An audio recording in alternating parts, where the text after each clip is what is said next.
Hey kids, we got work to do today.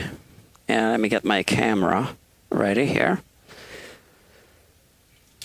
So, today is a rainy day. I guess it's raining.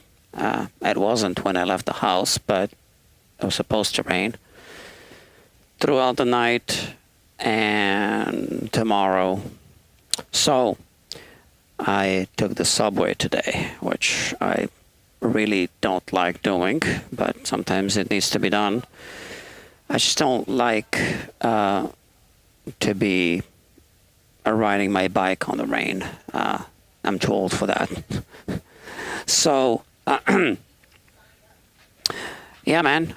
So I had my laptop on the subway, and I was working on a video for the YouTube channel.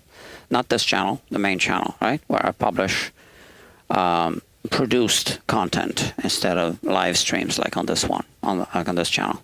So, yeah, so there's a video coming up. And there's a good video on the YouTube channel that went public, I think yesterday or the day before. I kept it in early access for about a week. It's about a hidden problem with scarfed guitar necks. Scarf jointed, that's what I meant to say. Scarf jointed guitar necks. Okay. So on the menu today is this old, I think it's old, I'm not sure, Triggs guitar, okay, which needs frets. So yesterday I was preparing this fret wire. We were bending it. So let's see if anything flexed overnight. No, it's all good. It's all the same, yeah. Now, the far ends of the fret wire will have to be discarded, right? Because we radiused the fret wire. But this part is, it's not really straight, but we, you know, always discard this because it's not accurate. It's straighter than the rest of it, right? So that's what I meant to say. So to keep track of it, this is what I like to do. I just like to take a marker and put red marks on it, both ends, okay? So we'll be throwing away the two ends of the fret wire, right? About this much. Okay. So here's the guitar. And this is our block of wood with holes, 25 holes. So from 0 to 24. And we just have to cut the frets to the right length, the right size. So like I said, we are going to discard this. Goes into the recycling bin, whatever. Here. And now we want to have a little bit of an overhang.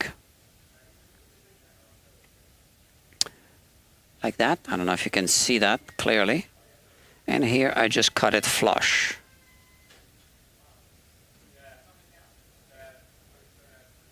That's it. This is fret 1. And we just continue now.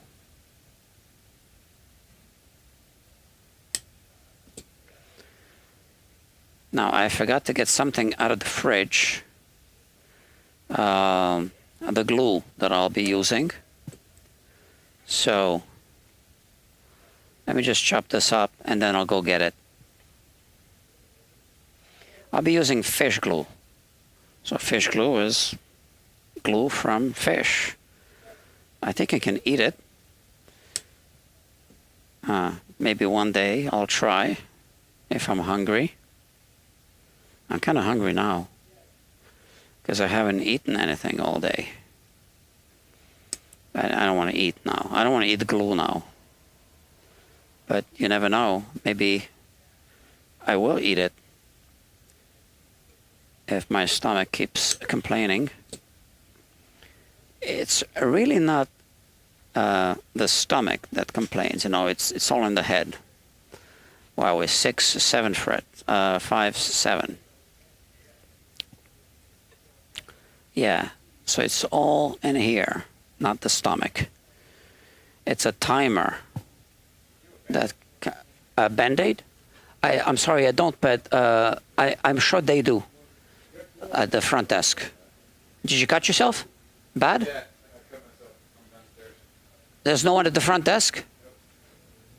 So just, yeah, they'll be right back. I would give you one if I had. I don't have one. Yeah. Okay, where were we? Oh, we have one viewer. Okay, welcome to the show. We are refretting this guitar. Let me raise the camera here. Get a better view. Oh, my app is reminding me to drink some water, so excuse me. It'll just take a moment. I get migraines if I don't drink.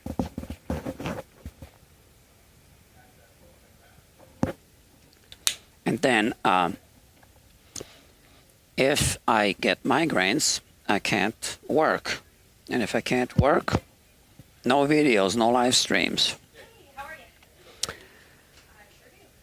Ooh, all right. So, we're refretting this guitar. This is a Triggs guitar. So, oh, it's Dr.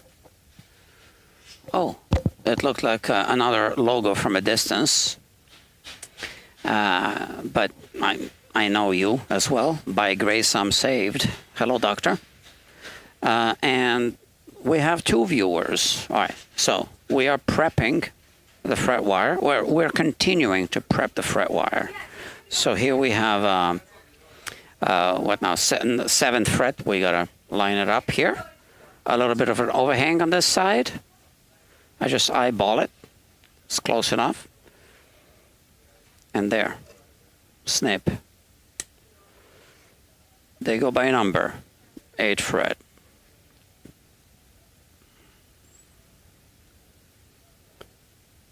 I decided to live stream this, even if I'm not charging by the hour, because I need to promote this channel a little bit more. And YouTube is changing the requirements for full monetization. So in February 2027, the requirement will be 4,000 viewing hours in the 365 days. So right now I am just over 2,000 viewing hours. So thank you for viewing. It's helping to monetize this channel. Now the reason that I want it monetized is, well, kind of obvious. I don't need to explain, right? So basically, when people watch replays of these live streams, YouTube can play ads, and then I can get some ad money. It's not gonna make me or break me, but it is money, and you know, yeah, I welcome it if it comes my way. And if it doesn't happen, well, that would kind of suck for me, but yeah, let's make it happen.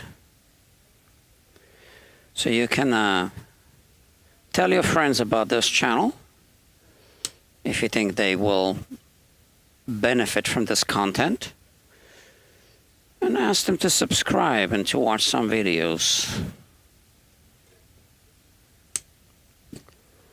So this is going quickly. 15, 16th fret. Look at that. I think this guitar has 21 frets. 16, 17. Okay. This is a great tool.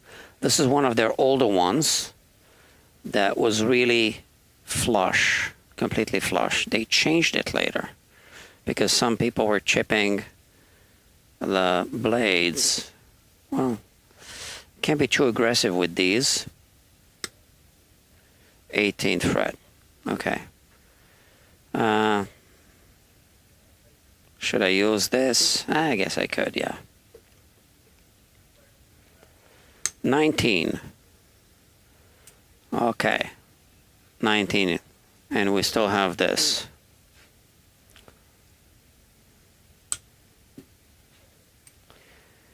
So, what is this? 17, 18, 19, 20, and 21. It's a good guitar. I actually really like the spruce top on this one. I think it's hand carved. I'm sure it is. There. So 21 frets, and we have some spare fret wire. Now, because I put a red mark here, I know that this is the end of the fret wire that we don't want to use.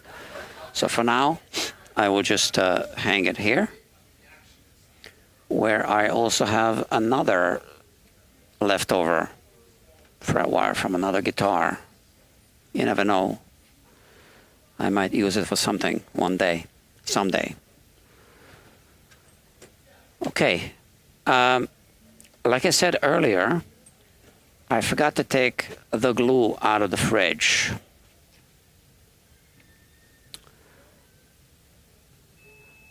Scent look box for 1000 joules. What is that? Is that the top chat? Scent look box. Well, thank you. Thank you very much. Oh, there's a heart here I can click on. Okay. Thank you. I don't know what these things are, but I appreciate it. Thank you. All right, let me just get the glue because it's in the fridge and I want it to warm up a little bit. Okay, so that's important. I should have done this before, so now I have to walk away. But it's right here around the corner. Here. I'm opening the fridge as we speak. And like I said, it's fish glue, so if I get hungry, I am hungry, but if I get hungrier or hungry enough, I can eat this. It's edible glue. Okay. Because it's just fish. There's nothing else in it. Okay, we have 3 viewers now. Not sure, so you don't even know what it is, but thank you. It's great, looks great. Okay, and it's also audience involvement, which tells YouTube to show this video to other people so they can benefit from the content. Okay, so next I am going to prep the fret ends. So we need to cut the nibs off. And I have the right tool for it. Well, I have quite a few fretting tools. Not all the fretting tools that have ever been invented, but I do have quite a few. And this is one of them. Serious tool. It's a StewMac tool. I have a lot of StewMac tools. They make good tools. But they didn't think of this. They should have put a little lock on it so that it stays closed. So I use a Velcro. Yeah, a little lock like that would have been great, but they didn't think of it. No. All right, so I cleaned up everything. I hope it's all clean. We'll check before we install. And now we start cutting the nibs. The nibs, the tangs. You know what? I have this little, not tray, whatever, this mat here. It's an electronics mat. This thing. So I bought this recently, and I can put it here so that the little pieces can just land on this, right? Not a bad idea. Instead of getting trapped in the fibers here. Let's see. Boom, you see?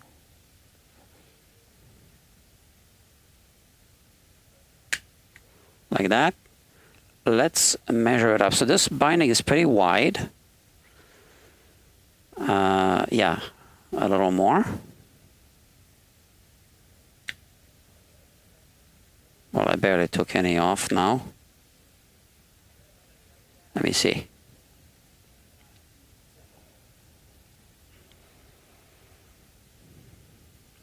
Nah, a little more. Because the binding is really wide, okay? That's it. Same on the other side.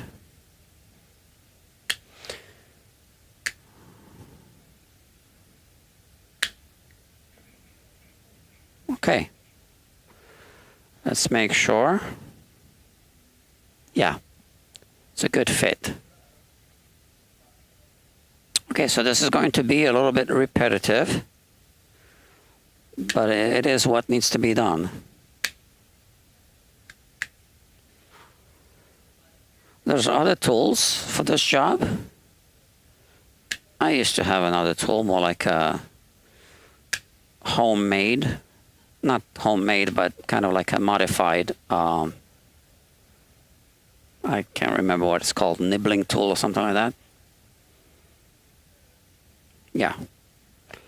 So we got to do this to every single fret and check every single one of them against the fret slot.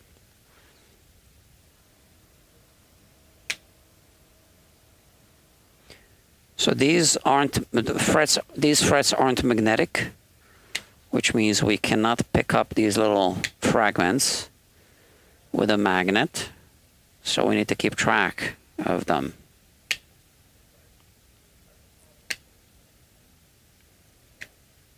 Some of them might fly off into the carpet, which means vacuuming is not a bad idea.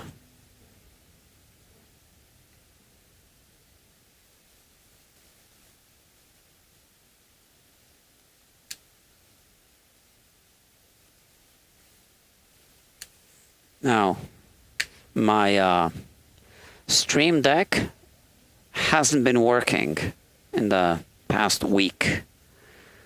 So I need to use my phone app to switch the cameras. That's really annoying. But I'm glad that I do have the option.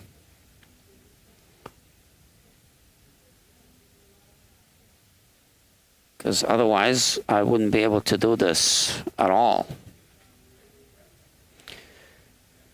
So electronic equipment is great if it works. But once it stops working, and I already spent a few hours trying to make it work, and I have no idea what's wrong with it. And you know, if you call the Stream Deck company, so it's Elgato, they will tell me, well, something's wrong with the switcher. And if I call the switcher company, which is Blackmagic, they'll say, well, something's wrong with your Stream Deck. One company will blame the other. Yeah, I know how it goes.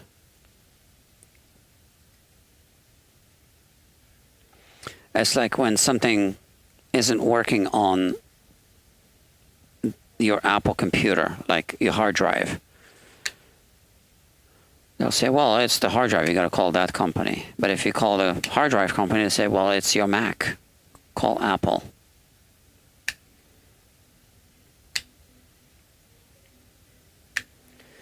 I could do the same. It's like if I do a setup on a guitar and it's buzzing, well, call the guitar company. It's nothing to do with me.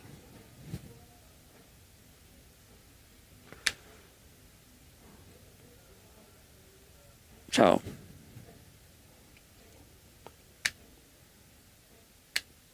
this is a great tool. I really like it.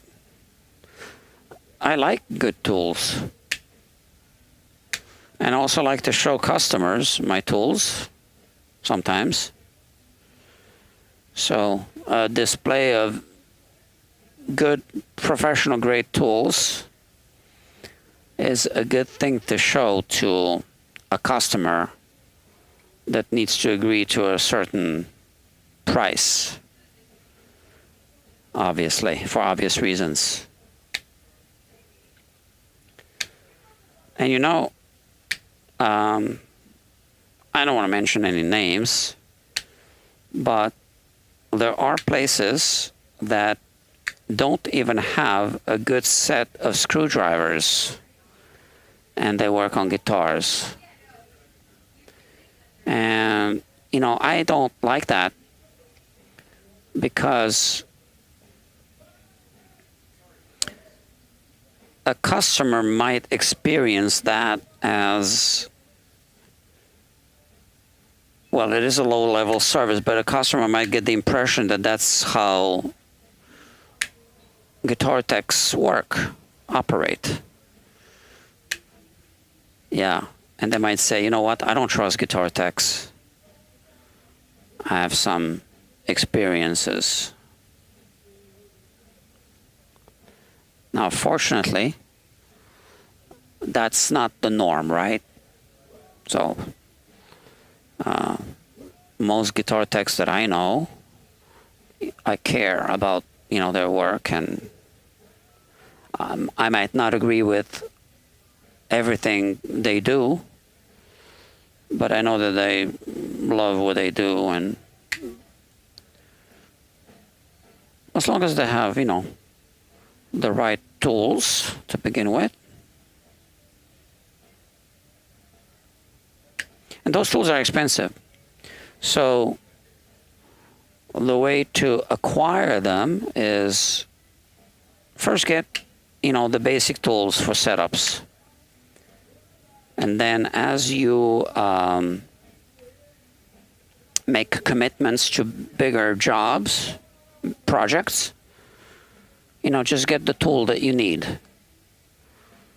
And, you know, that project might not fully pay for the tool at that time, but at least you'll have the right tool. And the good tools, like this one, obviously, does the job efficiently. So it's better that way for everyone.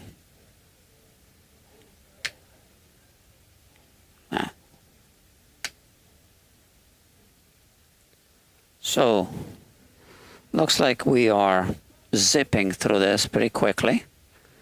Now this is 11, this is the 12th fret, and it's got 21 frets, so we're right in the middle somewhere, almost. So after I snip away the this side of the fret, now we're halfway there.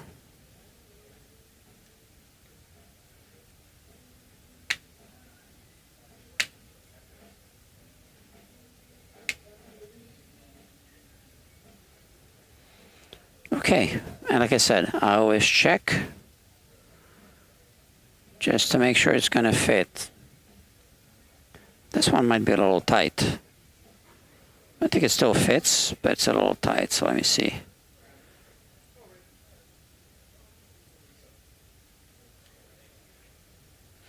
I think I cut it a little longer, which means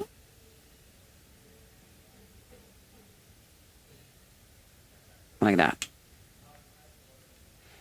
Now, why did I need to do this? I'll show you. Because this tool has a stop that prevents me from pushing the fret too far, okay?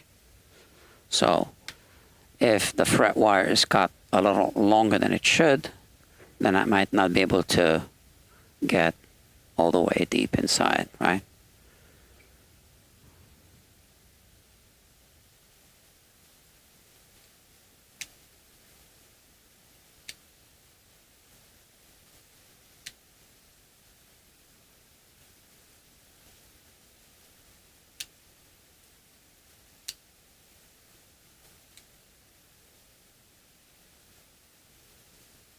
That's the 13th fret now. Yeah, that works.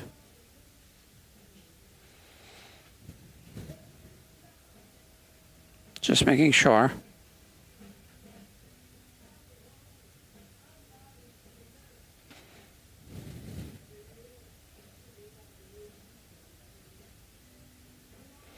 Okay, there's a little clearance.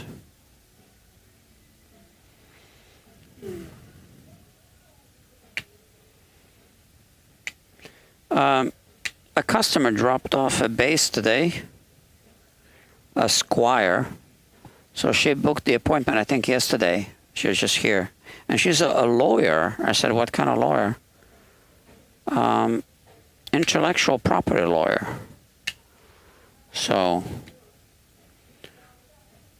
yeah, and she's a musician too. She's a singer as well.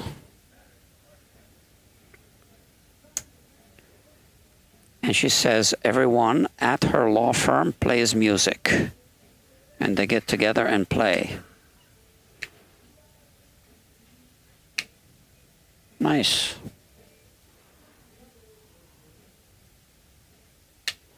I told her you should have a YouTube channel and you can monetize it. Yeah, you see? I just noticed that a small fragment landed here.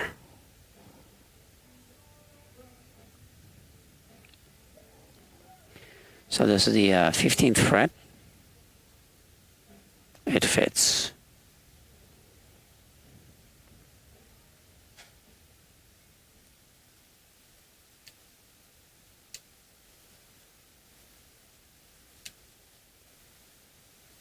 Now next, we'll have to file it.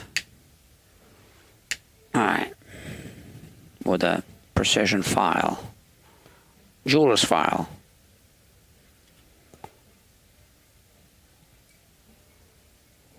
Oh, I just noticed that you are posting comments. Okay. You and your channel are great. Well, thank you so much.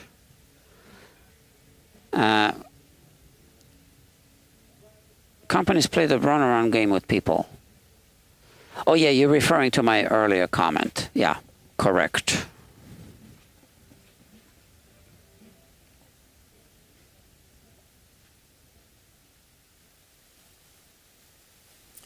We have 4 frets left to prep.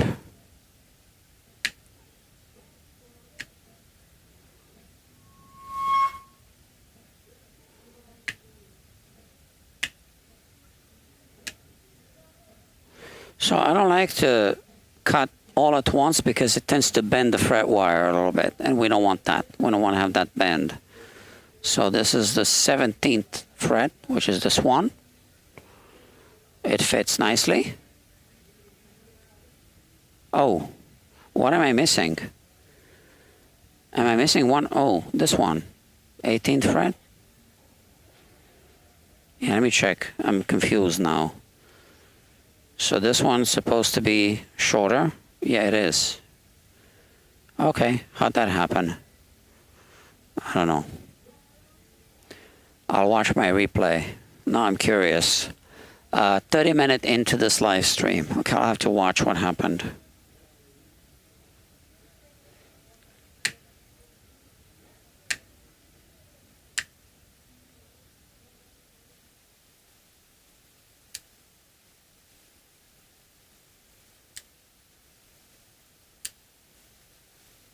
All right. 18th fret. It fits. 3 more. And we're done with this part of the job. I was watching a live stream today. I was watching Steve Cassidy. Oh, I'm sorry, Dr. Steve Cassidy. Casa de Guitar. I like that guy.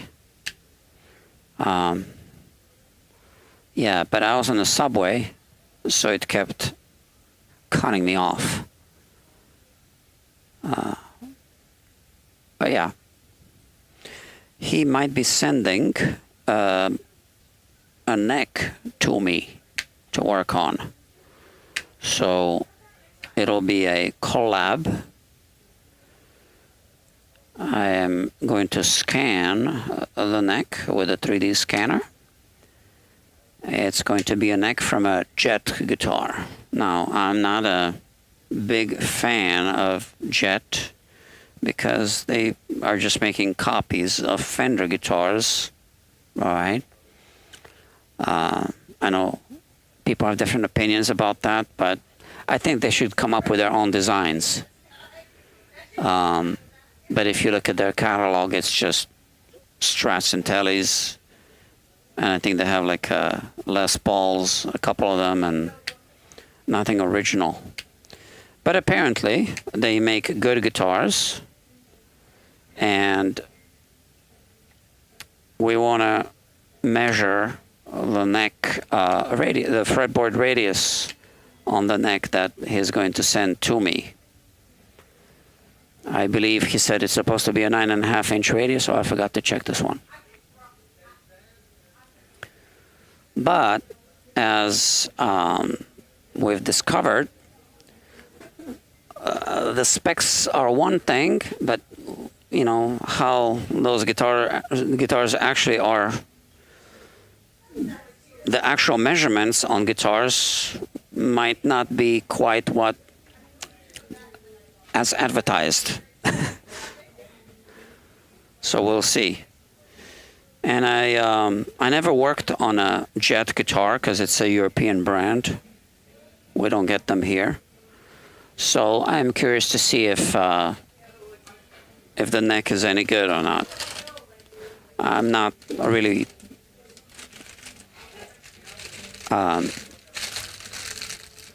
worried about the body. You know, the body is whatever. I mean, still needs to be well made, but the neck is the heart of the guitar, so that's what I want to look at. All right. So now we have all this, all these little fragments. Let's get rid of them first. We lost 2 viewers. Yeah, I know, live streams are long, but people watch live streams. It's long form content. Yes, I just want to remind everyone watching that if any of you have any technical questions about what I'm doing or anything about guitars technical, just ask. Okay, next. So the glue is warming up slowly. I am going to continue prepping the fret ends. So I have this little jig that I made. Simple. Is it this one? No, there's another one that I made. Where is it? Just bear with me. See, I should have prepared everything before the live stream, but I'm always busy. Where is it?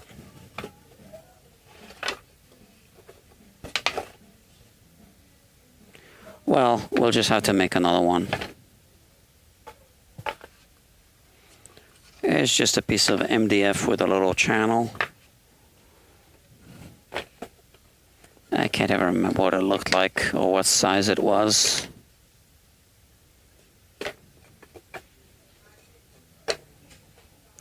I guess we'll just have to make another one.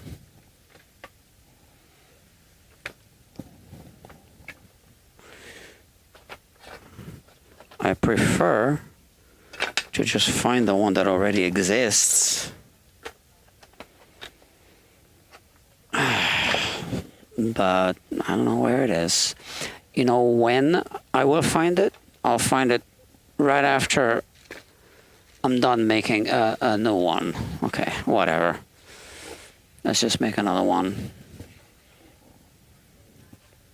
All right. Okay, so this is the fret wire. And we just need a file, a small file, a round file, to make the jig.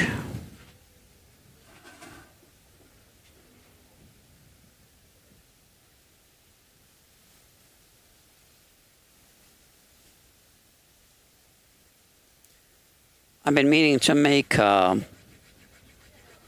better jig, but yeah, I haven't had time.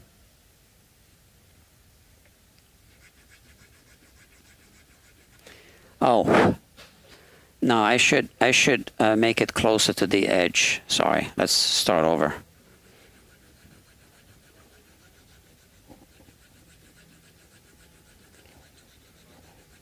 Just like that.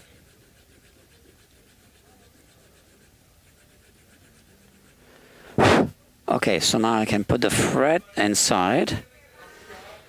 I can hold it like this, just a little bit deeper.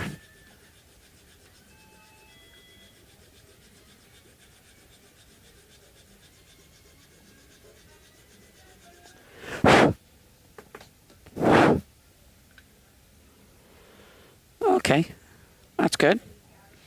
And the objective is to file down this part. Okay.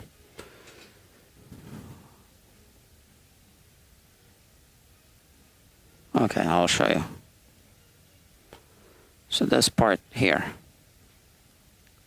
to file it down, okay? Make it flush. That's it.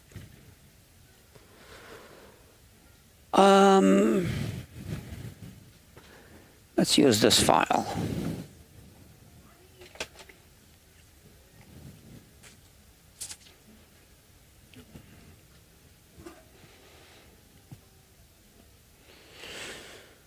All right, just like that.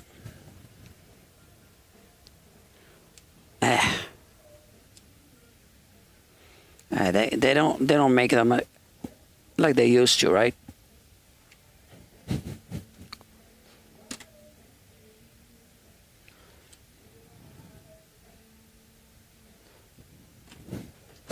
I think this file is better.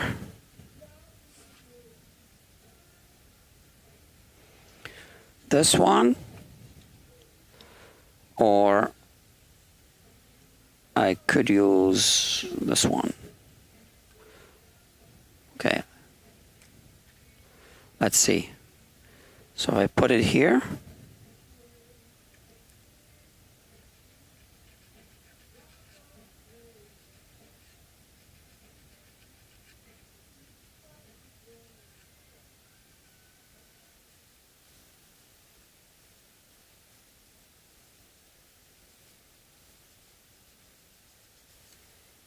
That's it, that's the idea. We bring it down, flush with the fret crown, with the sides of the fret crown.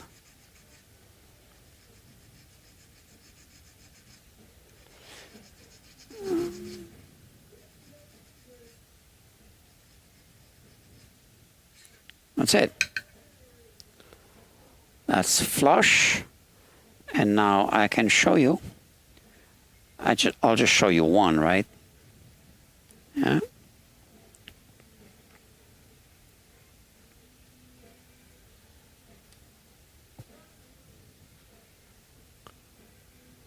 This is it. Okay, so before and after. Yeah, that's fine.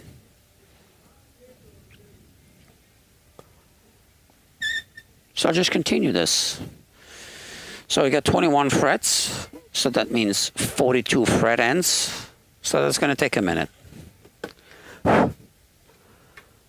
So you can ask me questions, but I need to go there to read them. You can't rush what you're doing. No. You're right. It can't be rushed.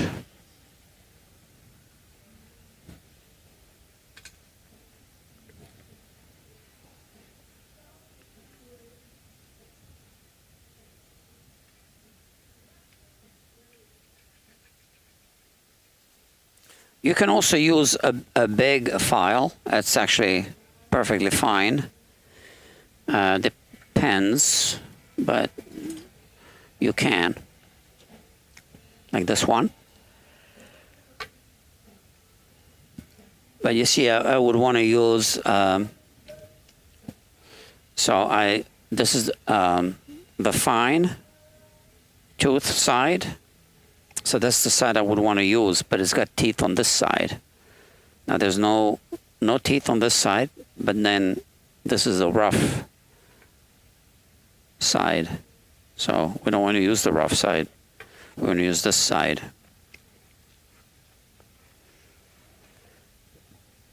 So, yeah. So now I can use this one actually.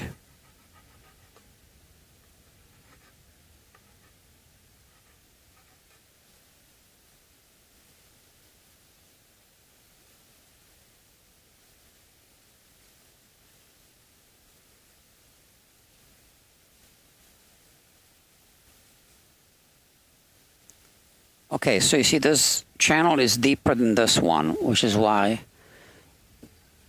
I need to adjust how far I push it in that direction, right?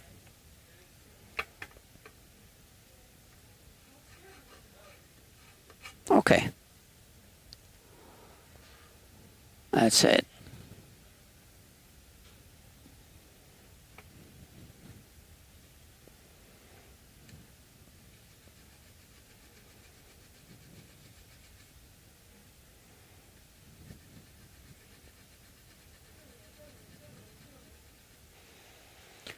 So, I'm not really good at talking and talking.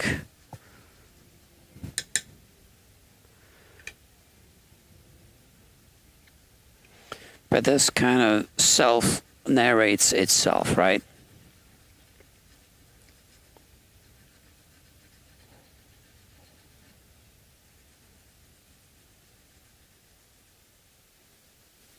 That's it. A little more here.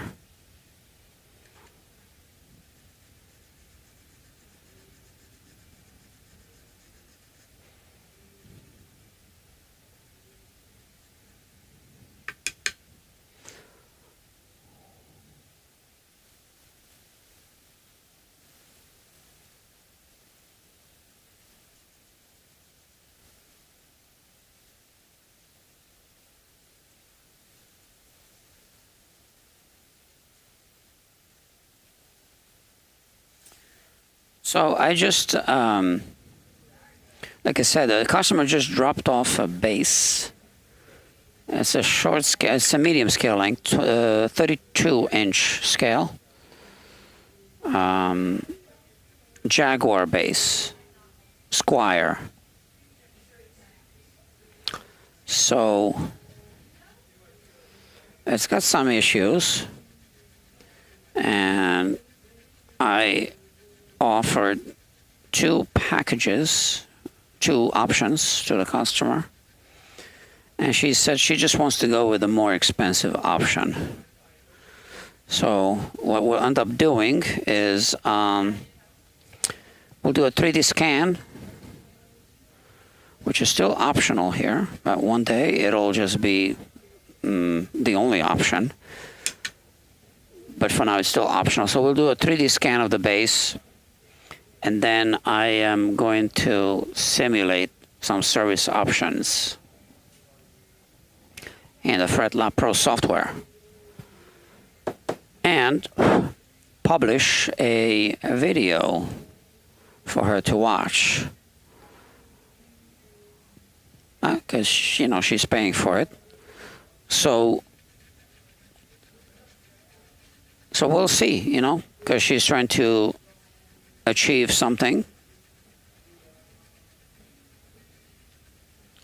So basically she wants the base to not buzz, but it's a 32-inch scale length, and she's double jointed.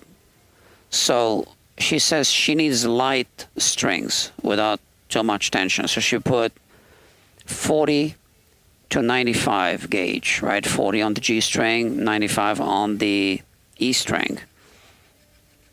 So it's buzzing. There are also some uneven frets. There's a differential relief and a little bit of a ski jump over here, right? On the bass side of the bass, right? So yeah, so there's going to be buzzing, especially with the lighter strings on a short scale bass, medium scale length. So I gave her a couple of options, like I said, but she wants to do the full option, meaning we'll do a 3D scan, run a couple of simulations, and then decide which simulation gives us better results, and then do that. So we'll see.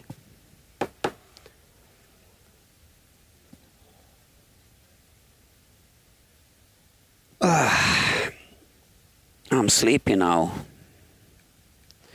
I wanted to go to bed before midnight yesterday. That didn't work out again.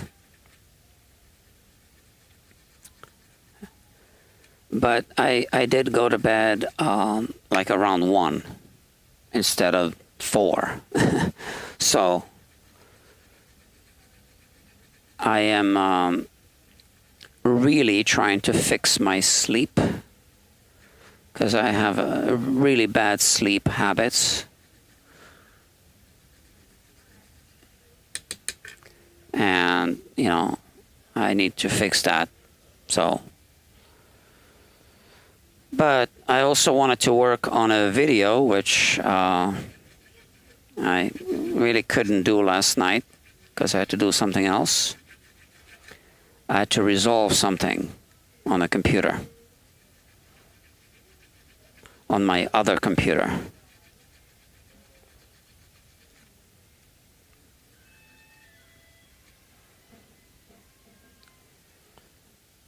Something that I really hate doing, you know, when the computer doesn't work. Troubleshooting a computer. Ugh. That's the worst thing. Oh yeah, so going back to that bass. So, like I said, I'll do a 3D scan of the bass, and I will publish first a private video for her to watch, and then once she had a chance to see it, once we discussed, then I'll first make that video early access. Now, because I'll be doing a full simulation in the software, which will include a simulation of a level crown and polish, I think I will keep that video in long-term early access, which is something new I've been doing lately. So there's already, I think, 3 or 4 videos in long-term early access. So long-term early access is early access that's kept in early access for 6 months to a year. All right, so I think that video would be a good candidate for long-term early access. So I am doing that so that I give viewers the opportunity to support the channel financially by signing up for a membership, $2 a month. Actually, less than $2 a month. It's $1.99. And this way, they can watch early access videos. But to give them more bang for the buck, if I keep them in early access for 6 months to a year, you know, well, that's a good deal. And this way, they can enjoy some early releases of the Fret Lab Pro software before the general public gets to see what the software can really do. So the software is really amazing. Okay, I know I don't have an objective opinion because I'm one of the developers, but yeah, it's really amazing. Coincidentally, Plek was also developing their own version of Fret Lab Pro. Well, they don't call it that, but they call it the Plek scanner. So their scanner scans the guitar, only the 6 string paths and the bridge and the nut. But it's a different scanner that they use. I use a scanner that does a full scan, like a 3D scan. Their scanner is a point profiler. So there's only one point that goes and just captures a profile. And their software actually just takes the highest point of the fret and the lowest point of the fretboard, and then in the software it actually draws a cross-section of the fretboard down that string path. So if it's a 6-string guitars, you will see six different cross-sections, but you're not really looking at a scan. You're just looking at a computer-generated cross-section that uses some of the measurements from the scan to draw the cross-section. But in Fret Lab Pro, you get an actual image. First, you have a 3D view, which shows you the actual scan, 3D scan, and then we slice it either across or down on the neck or down string paths, etc. And in the 2D plot, you can see the actual cross-section, not a computer-generated rendition based on some measurements from a scan. It's a big difference. Also, in Fret Lab Pro, we generate a set of strings, computer-generated strings. Now, those strings have properties just like physical strings.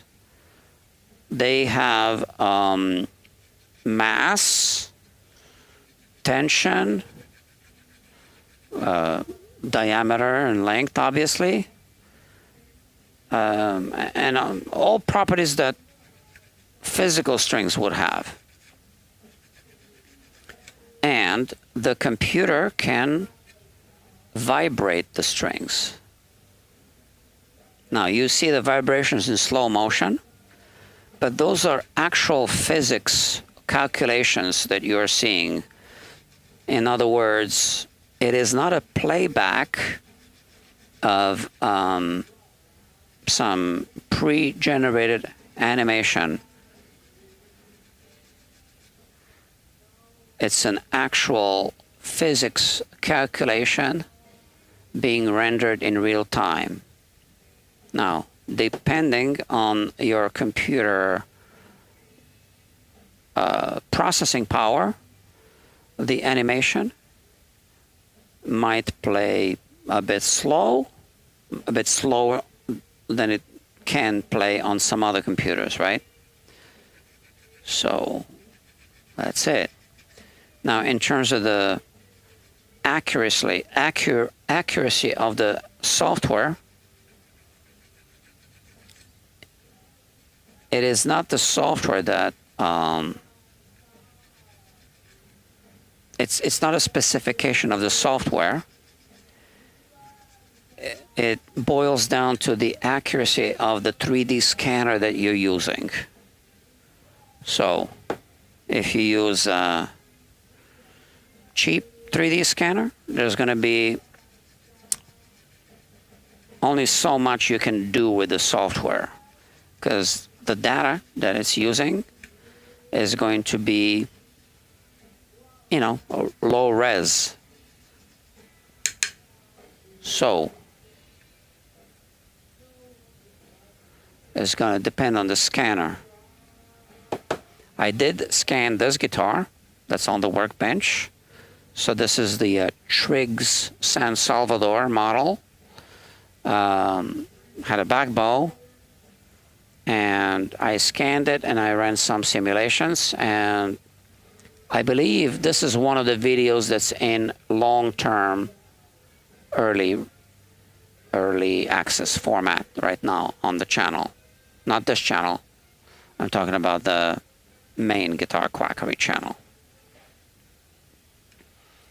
And I ran some simulations, I believe, which is in the video, which is why it's in long-term early access right now. Because I show some functionalities of the software that are not yet fully made publicly available. So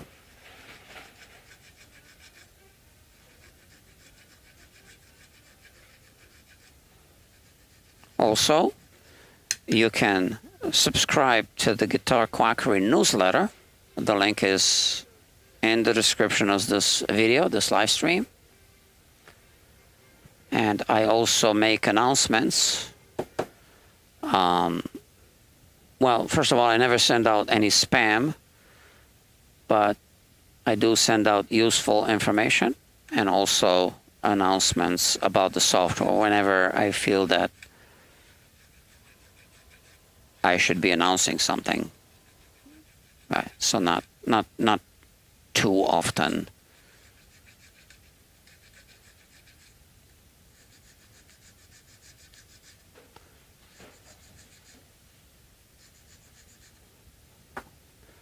So those are the options to kind of be informed before the general public finds out about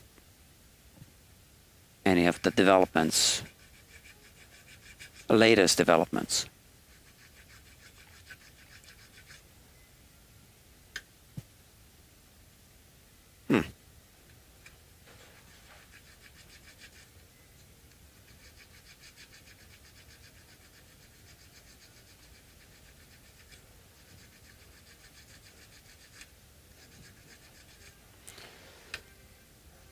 So there's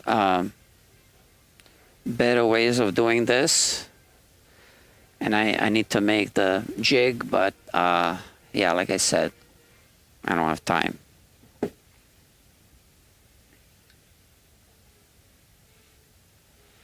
And I feel like I could fall asleep now. Yeah. I have fallen asleep during my live streams in the past. It might happen again one day, I don't know.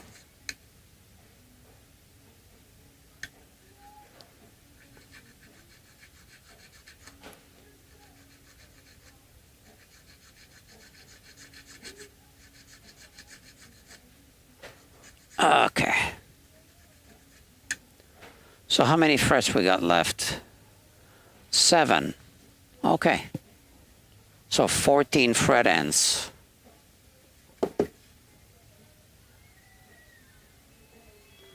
I think I see a comment in the chat. Question, doctor. Yes. On a compound radius, 12 to 16, when setting the radius after adjusting the action, is the radius 16 on the saddle? No, it's not. Right? So first, let's talk about the theoretical perfect radius on the saddle. All right, I'll switch to this view. So let's say that you have a 12-inch radius, whatever. How should I explain this? Let's say you have a 12-inch radius. The strings above, you know, we say they should match the radius. They should have a 12-inch radius. Well, okay, that's within a reasonable tolerance for guitars. It'll work, okay? But the radius, if you really wanted the distances to match the distance from the fret, then that radius should be a bigger radius. Because what happens when you match the radius? How should I explain this? Well, you see, let's say that's a radius, right? So that's a radius. This is a diameter, right? Radius. So if you have the same radius here, you are actually shifting the center point up. Now you have the same radius. No. But if you want the same distance from this, then you need to enlarge the radius, right? I mean, let me show you this way. Yeah, that's a bigger radius now than this one. Okay, so this is a, let's call this a 12-inch radius, right? The fretboard. Well, this one, let's say if you have a, I'm just going to say, for argument's sake, 1/2 inch action. You don't want that, but let's say, right? So this should be a 12.5-inch radius. Okay, so that's the first thing we need to talk about. The other thing is, well, it's going to depend on the radius of your nut. So if the nut isn't perfected, well, the strings are kind of up and down. So the closer you are to the nut, even if you establish the perfect radius here on the 12th fret, well, the strings are going to start getting staggered here, right? So the radius isn't going to match the frets, okay? So once again, if you have a 12-inch radius, the action is 1/2 inch for argument's sake. So you need a 12.5-inch radius over the 12th fret. Now, here, if the radius isn't matching, that radius is only going to be quote-unquote perfect over the 12th fret. It's going to be less and less perfect the more you approach the nut, and it's going to be less and less perfect than the more you approach the saddle, right?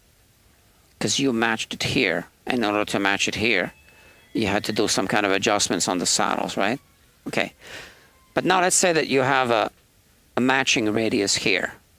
Let's say that you have a 0 fret, same 12-inch radius. Oh, and by the way, the radius of the board and the radius of the fret, in theory, should be different if you want the fret height to be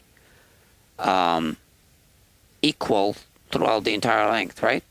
So if the board is a 12-inch radius and the fret is, let's say, 1/8 of an inch, the radius of the fret should be 12 and 1/8 of an inch, right? Okay.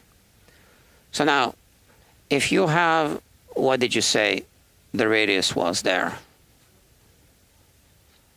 Oh, Dr. Jason is here. Hello. Yeah. So 12 to 16 inch radius. Okay. So what does that mean? So this means that what is the 12-inch radius the nut or the first fret? And where's the 16-inch radius? Is it the last fret or is it the saddles? So I assume it's the last fret. So the bridge should have, so if you just continue, if you just project the plane of the fingerboard all the way to the saddles, so this should be more than a 16-inch radius, right? We would have to do some calculations, right? That's geometry now, right? To actually figure out what that radius would be if you were to just project the frets from a 12-inch radius to a 16-inch radius here. What would the radius, the perfect radius, have to be here? I don't know the answer to that off the top of my head without doing some kind of calculation, right? But then you have to add what I just said, right? Which is, well, let's say that this is 16 here, or let's say that it's 17, whatever, I'm just saying, or 18, whatever. Well, then it actually has to be more, because that 18-inch radius here is matching the projection of the surface of the fret tops, okay? But now you raise the strings, you need to add that amount to that radius if you want it to be perfect, geometrically perfect. Now, does it have to be geometrically perfect? It doesn't, right? Because guitars don't really work with that kind of tight tolerance. So we just match the radius, and that's, again, quote-unquote match, because we discovered that these fingerboards don't really have a perfectly matched radius from fret to fret, like we discovered with some FretLab Pro analytics. And so you should watch the, well, a few of the videos that I just recently published on the main channel. Now, the software has this functionality which plots the radii of each and every fret on the plot, and it shows you how far off it is from being perfectly matched on a straight line. Guitars are just not like that. I don't think even a Plek machine can achieve that. So, in fact, I scanned some Gibson guitars, new ones, right? So from the factory, and I have those scans, so I'm still working on the videos, that show that, no, not even the Plek machine achieved that. So I'll publish that. So going back to your question, what should be the radius at the saddle, at the bridge, if you have a 12 to 16-inch radius? Well, we're actually working on a functionality in the FretLab Pro software that's going to calculate that for you. It's going to tell you what that is. Now, how are you going to achieve that radius? Well, I don't know. And that's because these radius gauges, they come in set increments. So let's say if the software tells you that this has to be 18.5-inch radius to have everything matched, well, you don't have an 18.5-inch radius gauge available for that, right? So how are you going to dial it in? I don't know. So that's, still, everything is still under development. But, that was a great question. And I love those kind of questions. Those kind of questions always lead to interesting dialogues. Okay, so please ask more questions. I'm looking at my screen right there. I see there are no fresh questions right now. So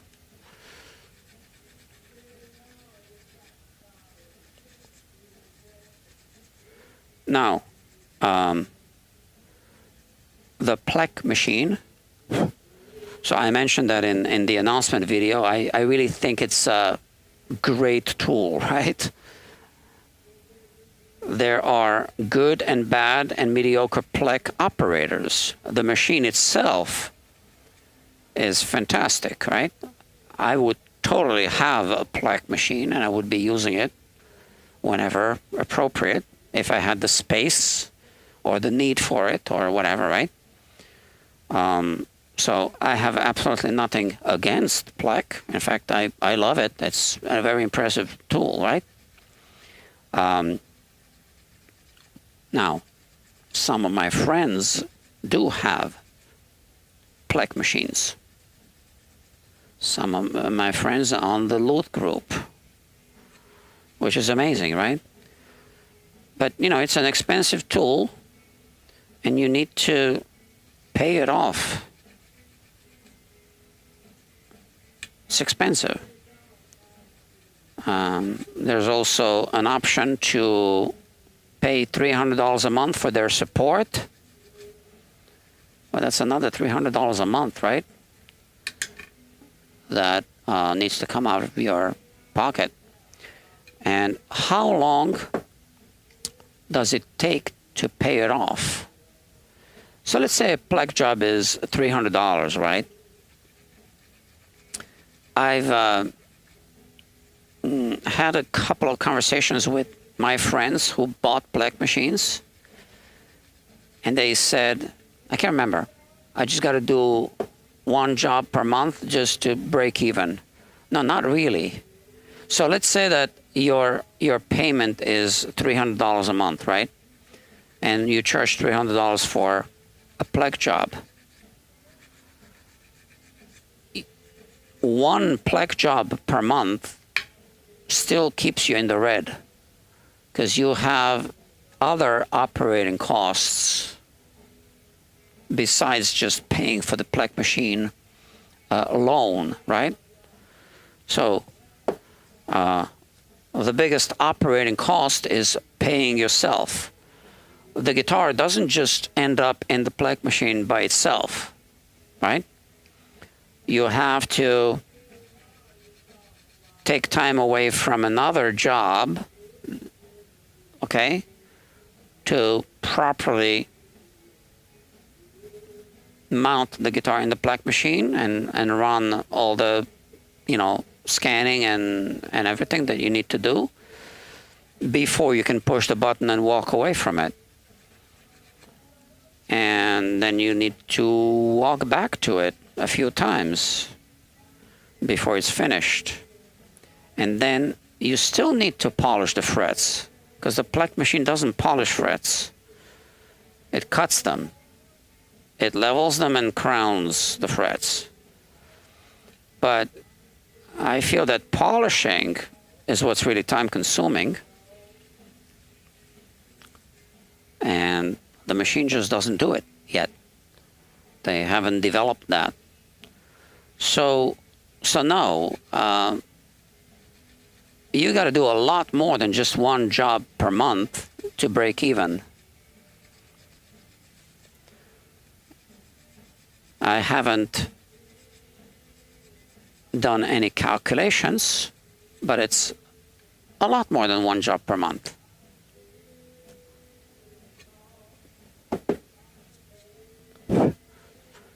So that's that. And then what happens if you're sick? Like if you can't work for a month, or if you go on vacation? Well, you still need to pay off the loan for that month. So you got to factor that in. Okay. So how does this compare to Fret Lab Pro? Well, Fret Lab Pro is not attached to a CNC machine or to a Plek machine. It's just a diagnostics tool that also runs some simulations. It can simulate the performance of the guitar, and it can also simulate some services before you do the actual services on the guitar. So, for example, you have a guitar, should I level the frets or should I refret it? You can run both simulations and see what you get. So you haven't touched the guitar yet. So you haven't caused any damage to the guitar. Sometimes it can help you upsell the service. You show the customer, you see, you want to do a level crown polish. Well, let me show you the results. Boom, you see?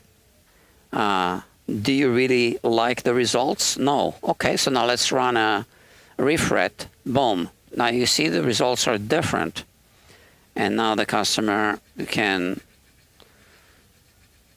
be, easily convinced to do a refret. Because otherwise, sometimes, because a refret is so much more expensive than a level crown polish, a customer might be hesitant. But you can clearly show to the customer that it's a waste of money to level the frets because you won't be happy with the results, and therefore you still have to do a refret and you still paid for the level crown and polish. So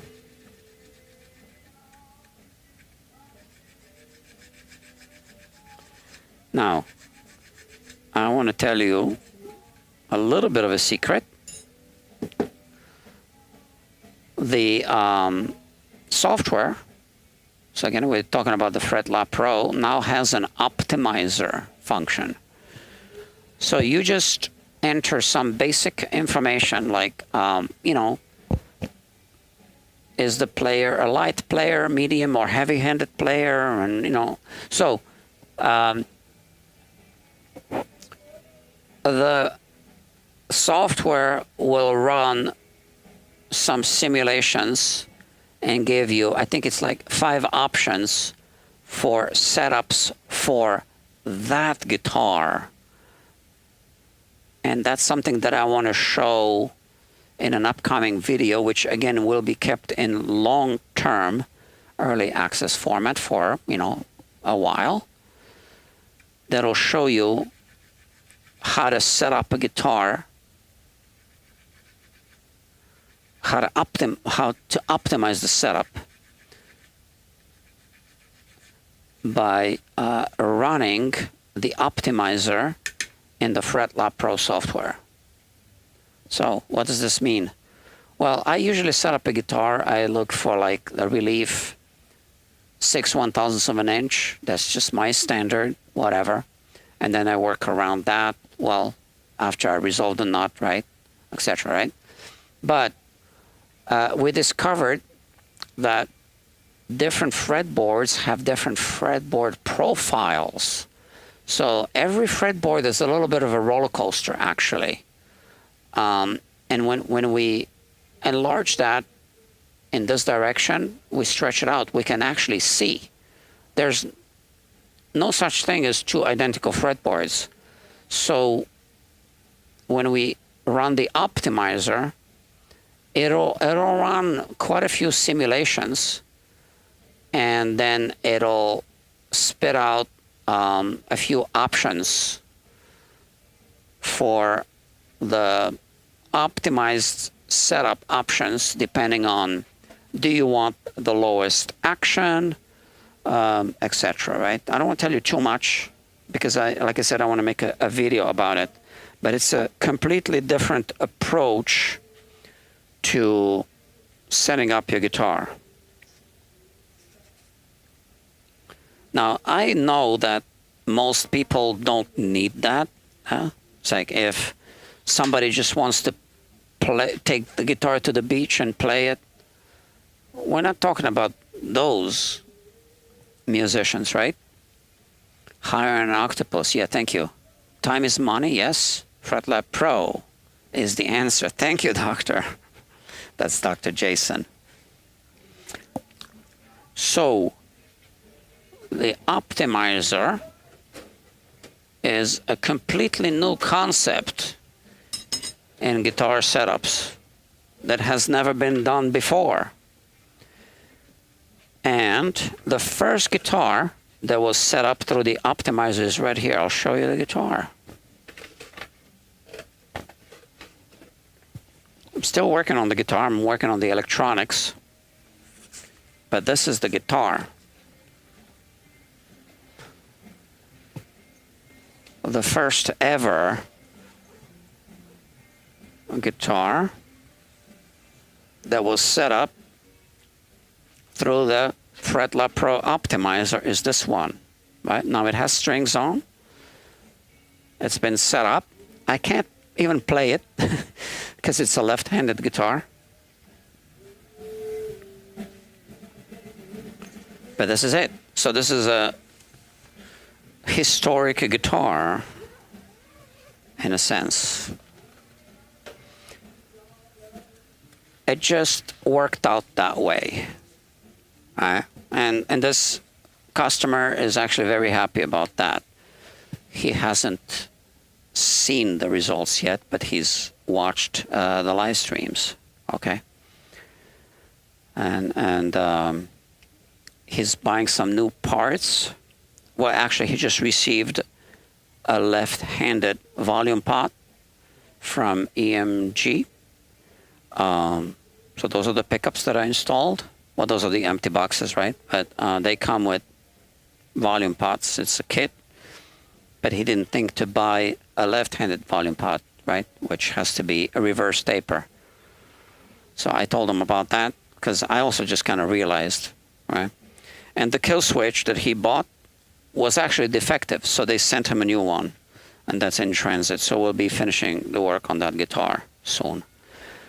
All right. Now back to this one. Speaking of guitars, right? Let me check the batteries here. I forgot to put my timer on. Or sometimes, you know, this cuts off because I forget that it's running on battery. So this is my timer. 1 hour timer. And when it beeps, I'll check the batteries. Okay. So yeah, so Fret Lab Pro is an amazing software, and I tell you, I mean, again, I'm just going to repeat, I have absolutely nothing against Plek, but I'll tell you that it blows Plek out of, you know,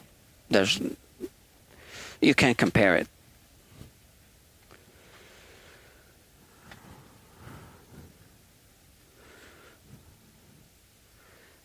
You know, I mean, look who's developing the software, you know, so Plek, the company Plek, right, doesn't have the former chief of the Boeing Physics Research Lab developing their software, but that's who's developing Fret Lab Pro.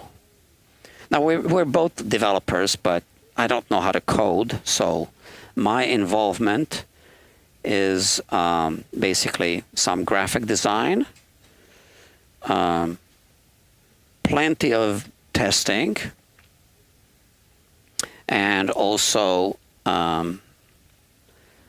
should I call it feature requests? I guess, right? That's the proper terminology.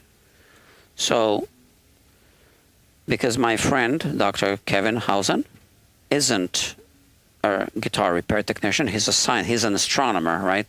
So he knows how to calculate how much fuel to put into a rocket to send it on a meteorite, land on a meteorite, collect a sample from the meteorite, calculate the orbits and all that, and then launch from the meteorite and land in a specific place on Earth. So he knows how to calculate that. So he knows how to put together a piece of software for guitars as well.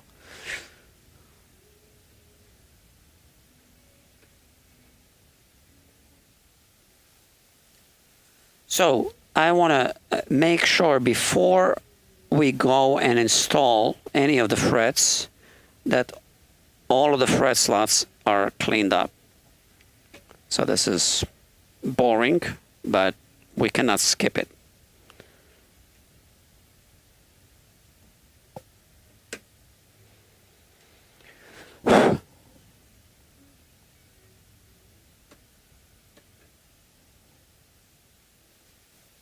There are still little fragments stuck inside.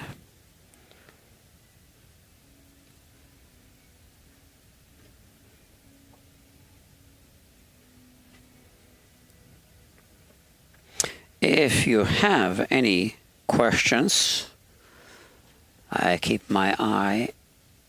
Looking forward to the videos. Yes. Yes. Thank you. I was just working on a video on the subway because I took the subway today because of the rain. I'm not sure if it's raining or not, but it's supposed to rain.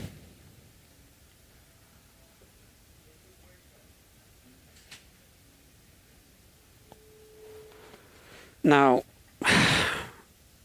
I approached the Dario and I said, okay, you know, so Fret Lab Pro, this and that. I made a private video for them, and I said, we can use the Dario strings, the Dario colors in the Fret Lab Pro software. And those are strings with properties, right? Those are actual strings. They're not just cylindrical shapes, elongated cylindrical shapes in the software.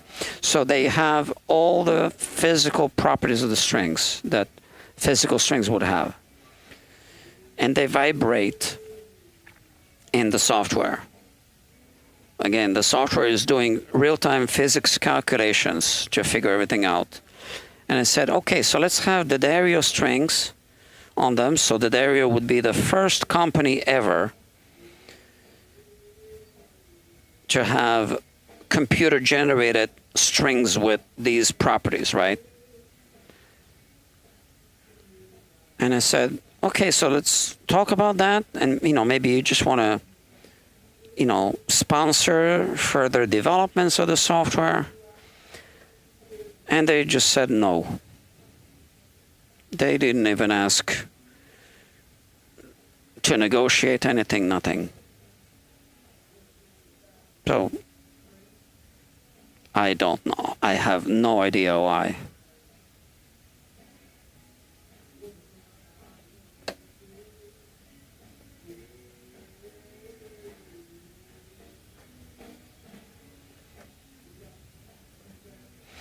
It would have served them better than, you know, doing AI content to sell physical strings.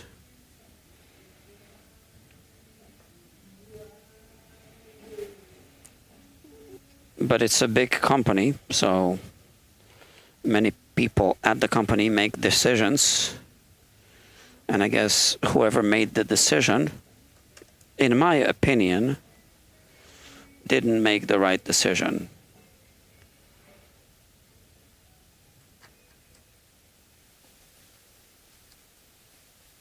And we weren't going to ask for millions, nothing like that.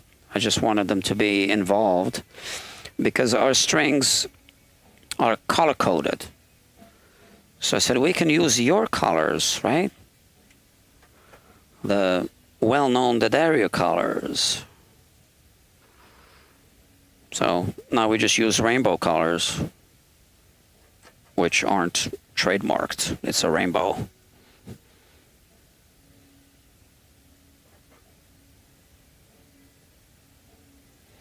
Yeah, you see a little bit of glue still comes out from some of the fret slots.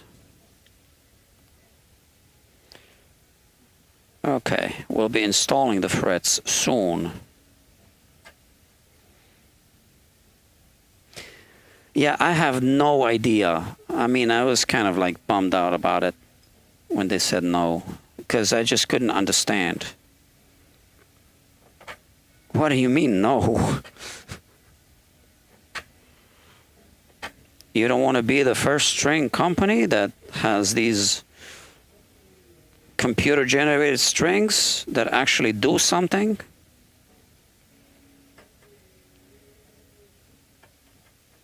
But all right. It's their decision. I certainly can't force anyone to do like a sponsorship. Now, I know that they've sponsored YouTube creators that haven't done anything for them.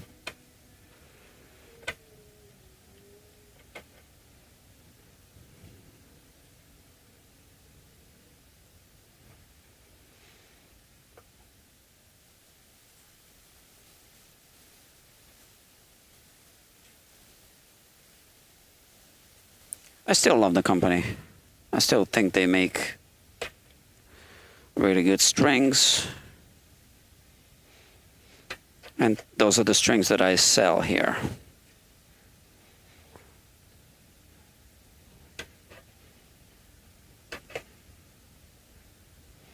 I just feel that they made the wrong decision.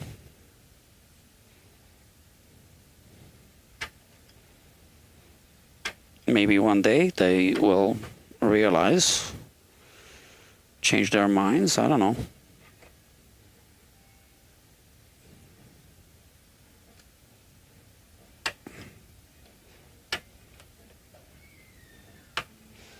There's something stuck here.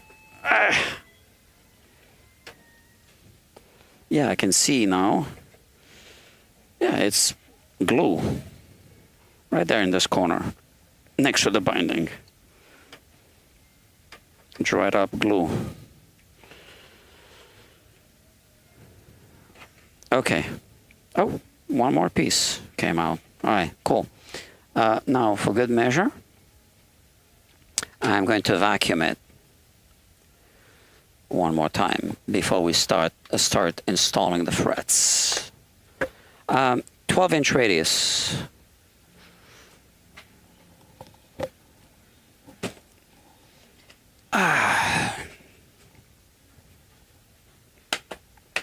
Now we shaved off the barbs on the front, so it's going to make some noise. Hold on.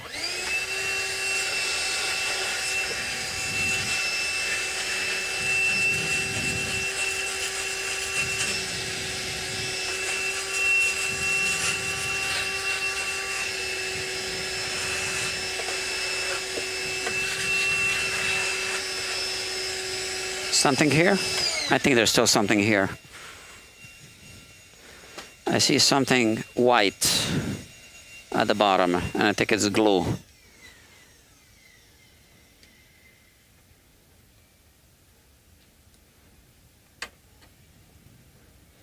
Yep, a little piece right there still now.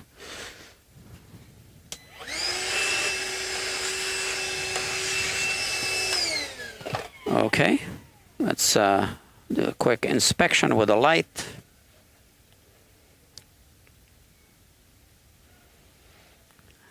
So, like every job of this nature, prep work takes time.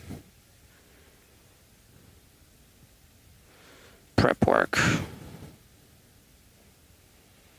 That's all we've done so far in the past 2 live streams, without even counting the resurfacing of the fretboard.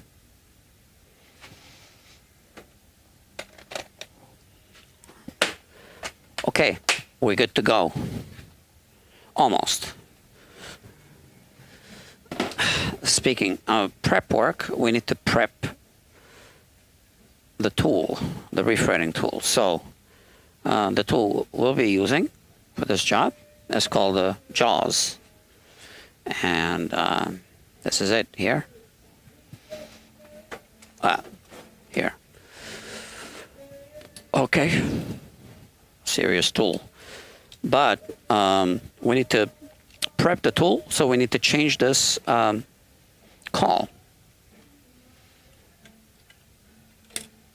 There you go. This one. Is this the Allen key for this? Nope. Okay. So this is a 12-inch radius.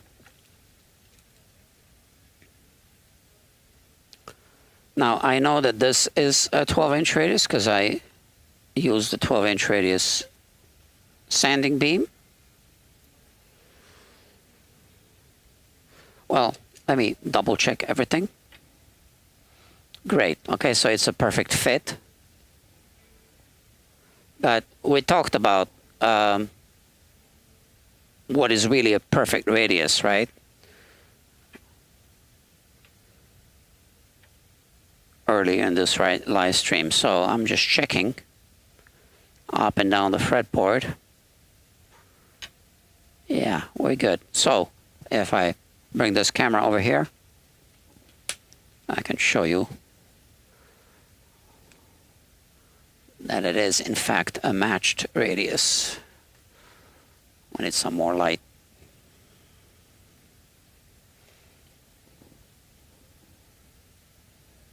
Oh, wrong camera.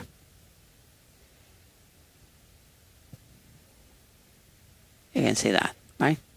And that it says number 12 right there, 12-inch radius. This is it, right? And now we just need to install it here. Oh.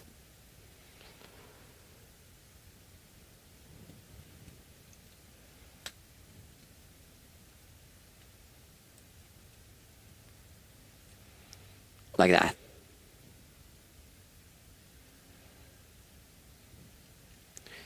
This one goes, this is a 9.5, I think. Yeah. Okay. We're almost ready. So the frets are here. Now, we almost don't even need this, to be honest with you, because we removed the barbs. So I think I can just press the fret down with my hands. But we have the tool, so let's just use it. Okay.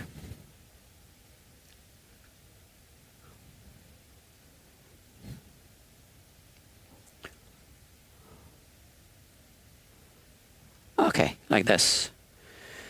All right. So to apply the glue, I just have a whole bunch of these string fragments. So the glue is viscous, like honey.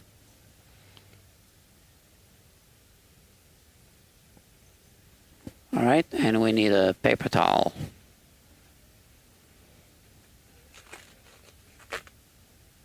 There. It warmed up. It came out of the fridge. It was really cold, so it warmed up. So now it's runnier. Now this is fish glue, so we don't really need to worry about cleaning it up right away completely. We can just use some water, even if after it's dry, and we can just clean it up then as well. But I am going to try to keep it clean.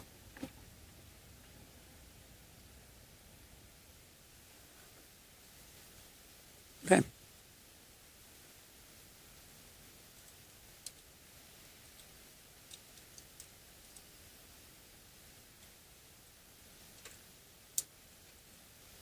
So here I am first going to kind of roughly dial in the tension.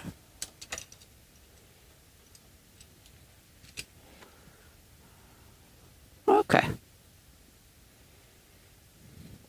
First fret. So this is a string end, right? it's been used before. You can still see the glue here. Although I have a whole bunch of them, I just kind of like reusing them.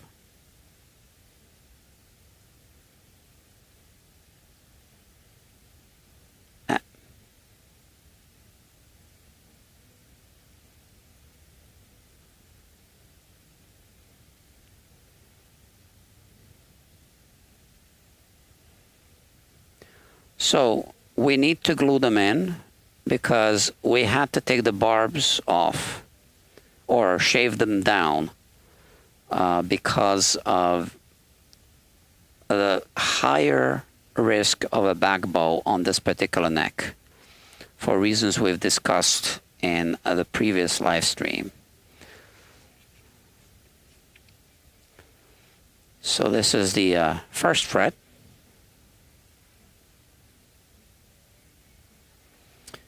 Like I said, I think I can just push it down all the way with my hands.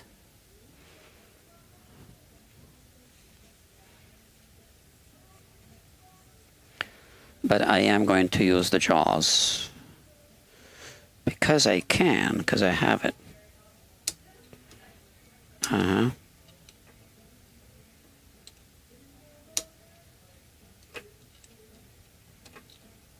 I'm adjusting the tension here.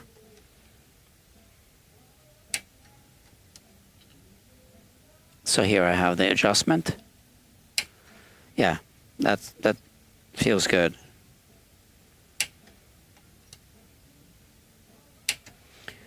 You don't want to do it, you don't want to push too hard. It's got to be just right. Okay, so this is it. And there's some squeeze out. I like that. Now, we slowly clean it up here. I can even use some water. I always keep a little container of water here. Not too wet. That's it.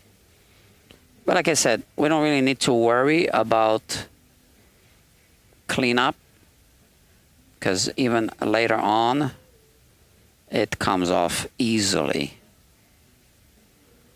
That's that. We are also going to put some glue later. Let me show you here. I'm looking for this feeler gauge. So I'm sure there's a little gap here. Yeah. So this needs to be filled later with super glue and just sealed off and all. And at the same time, we're going to seal off, not seal off, but flood the fractures that we have from the fret nibs. Now, I don't want to cut these off now because this fret is not mechanically really held by friction too well, right? And I want to make sure that it's seated all the way.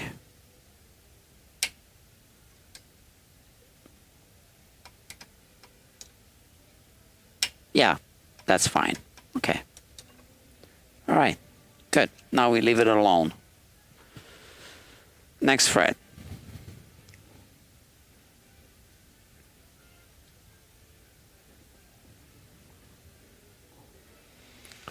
So yeah, man, refretting.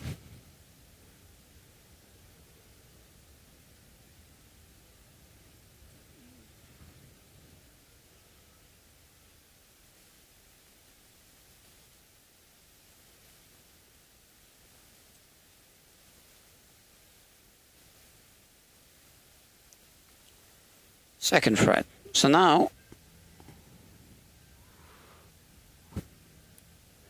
we need to release tension here because the neck is tapered, right? So let's see. So release tension in this direction a little bit, just a little bit. Yeah, that's good. That's fine.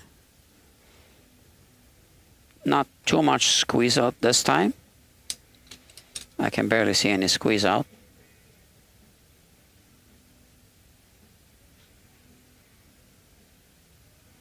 Just the right amount, I think.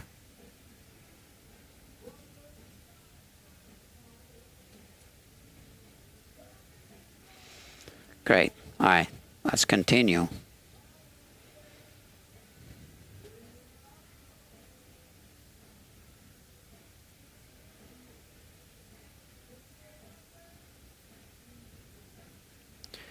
So this is a great experience for customers.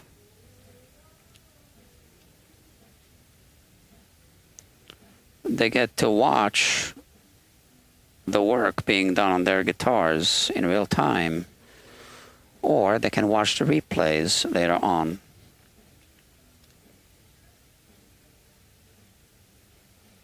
I can see we'll have some squeeze out right there, no problem. Watch this, you see? It goes in because we shaved down those fret barbs.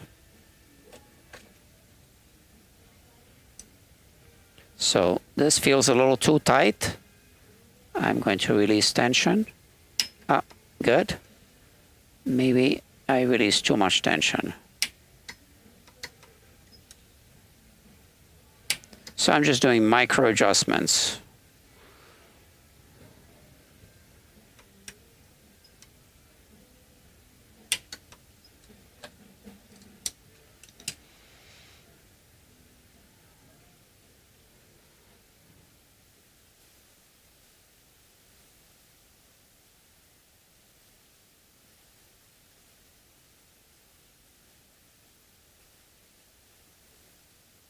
Okay, good.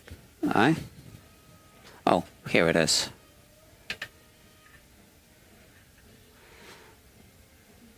Looks okay.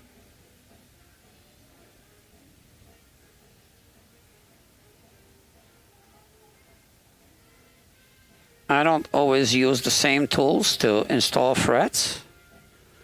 It depends on the project, on the type of guitar, type of neck.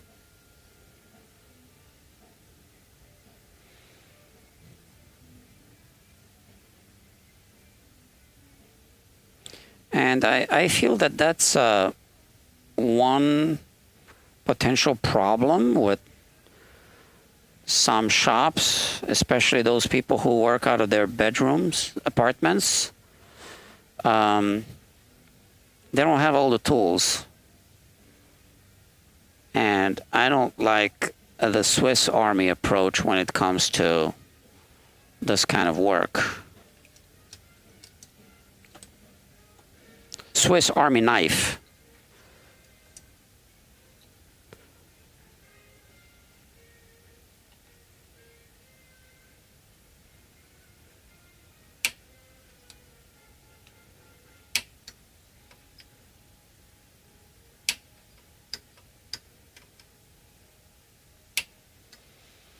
Yeah.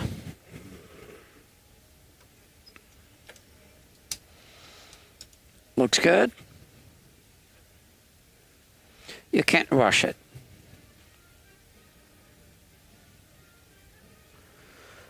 Rushing it is not a recipe for success.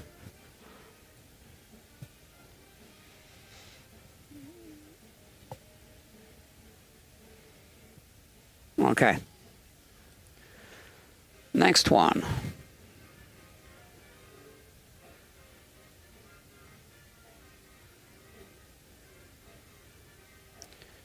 I'm going to let the glue dry overnight before I cut off the fret ends.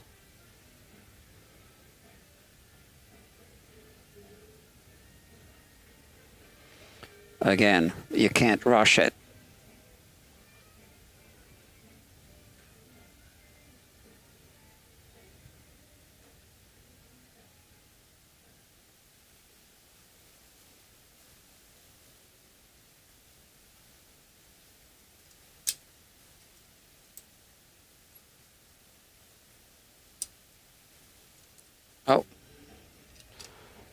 this moved.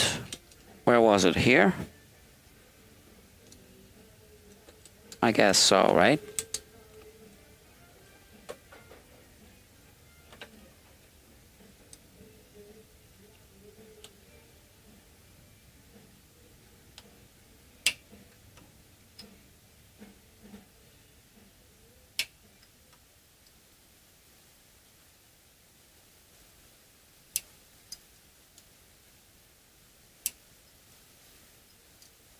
I think this is good.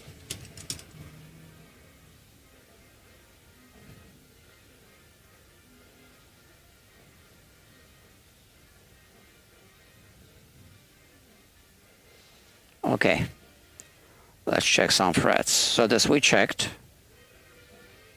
Now we are going to do a level crown and polish on this, so there's a little bit of a high spot here.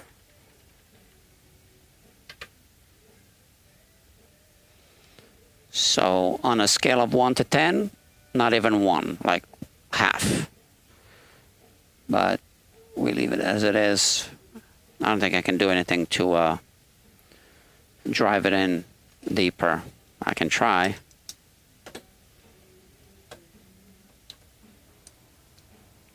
So this glue gives me plenty of open time. Okay, let's try. Oh, it worked. Wow, what do you know? Okay, even better.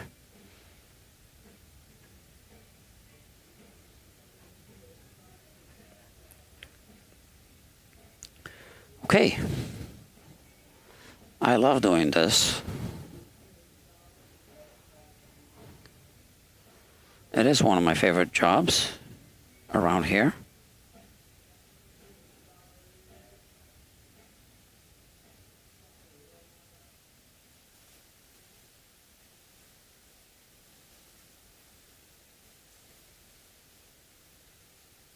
Okay.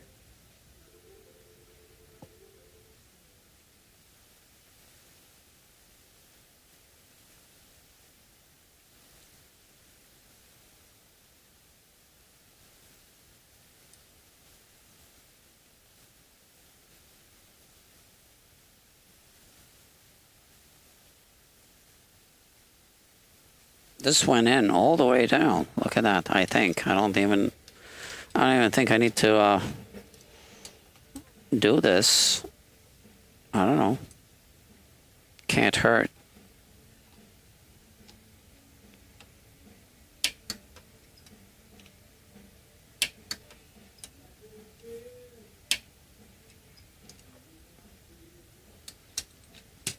Oh yeah, we did get some squeeze out, so it did make a difference.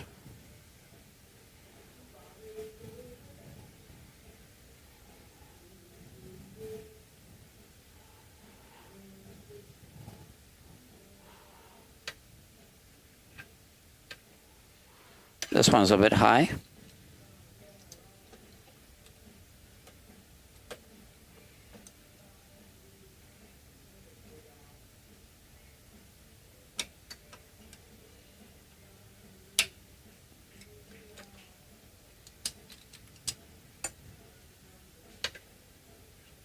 It worked. All right. That's why we check. 8 p.m. already. We could finish this. Where's the thing? Yeah, let me check. Are there any comments? Oh, dinner calls. See you soon. Yep. See you, doctor. And only 2 people are watching. Okay.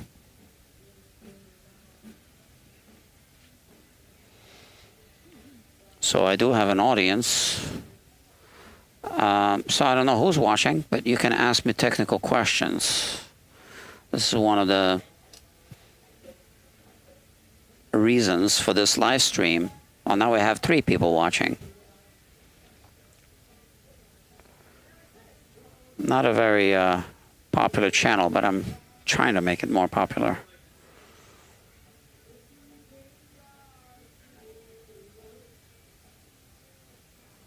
Okay.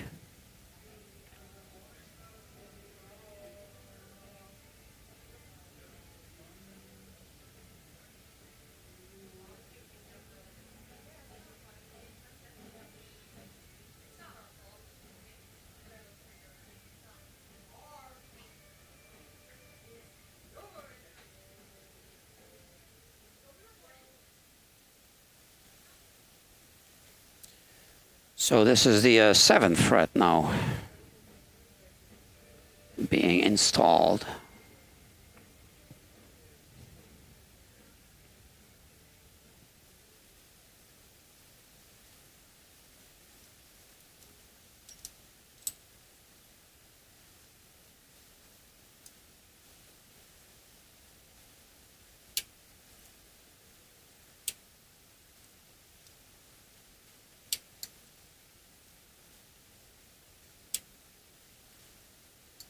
Okay, I think this is right.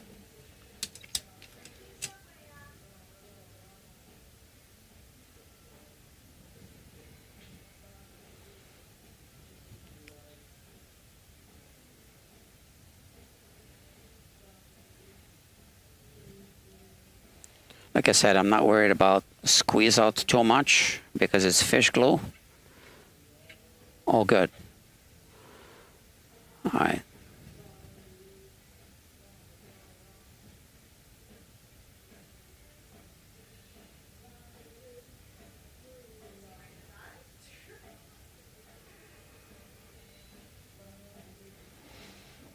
We're good. All right, let's continue. Where's my thing? Okay, so now let's put this here.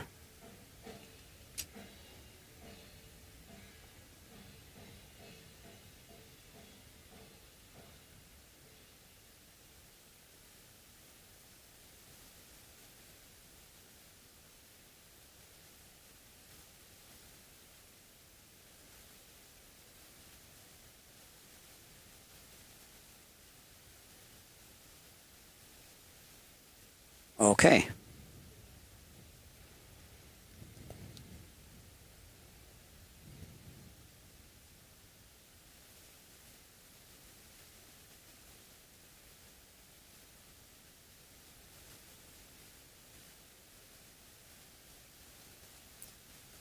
You can see how easily it goes in because because I shaved down the barbs, which I had to do in this particular case, as explained in yesterday's live stream.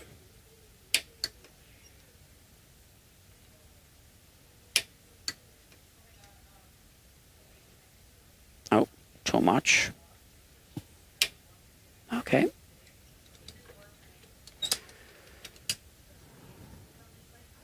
Yeah, we got some nice squeeze out right here.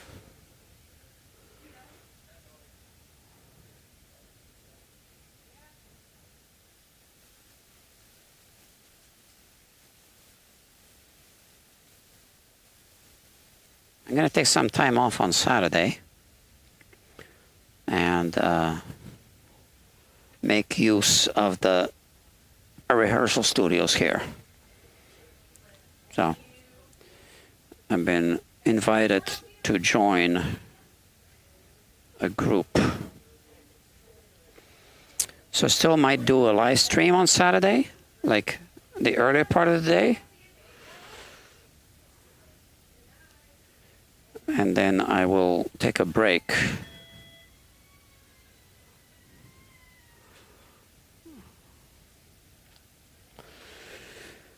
All right.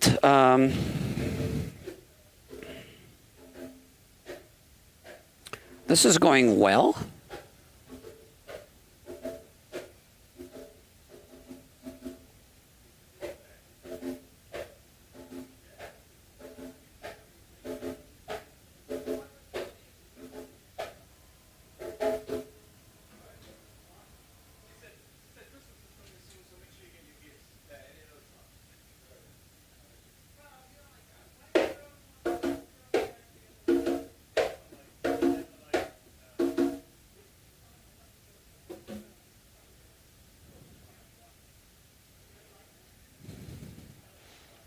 I also have a squeeze bottle, like with a hypodermic needle for this kind of glue application. But honestly, I just like this string fragment method.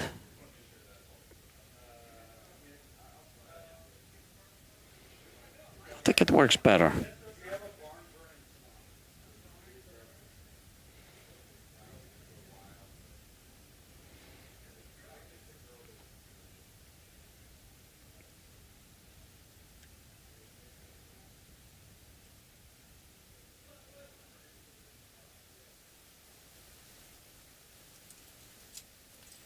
Okay, so I release tension here a little bit because it's a new fret, new position of the neck.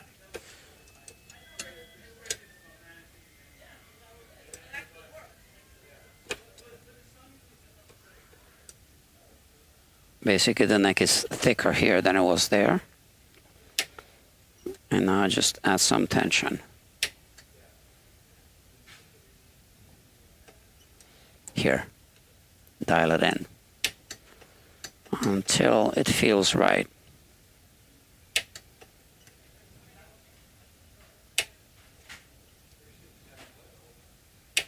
Yeah, that's it.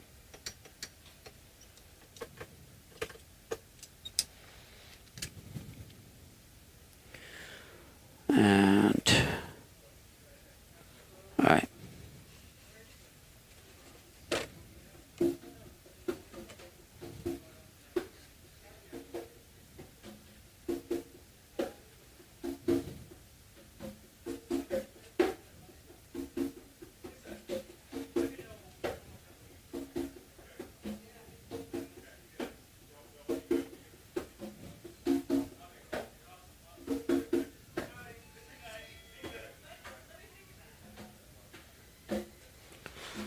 Let's check this one. It's good. This is still good. Nothing changed. Okay. So it's pretty good. I'm also checking with this. So this is a 6.5 inch straight edge. You can check sections. All right, so it's a little bit uneven here, rocking a little bit. So something here adjacent to these frets or something is high. But like I said, I am going to do a full level crown polish on this anyway. And here as well. You can never get it perfect, right? That's impossible.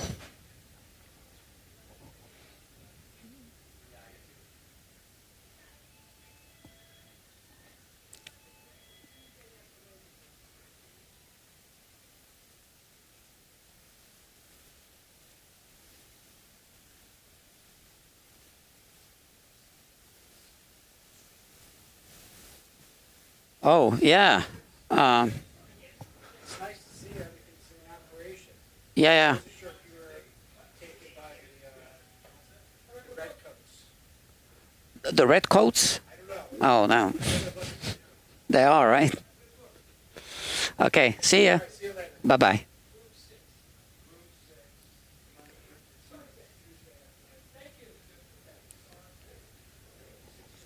A customer of mine.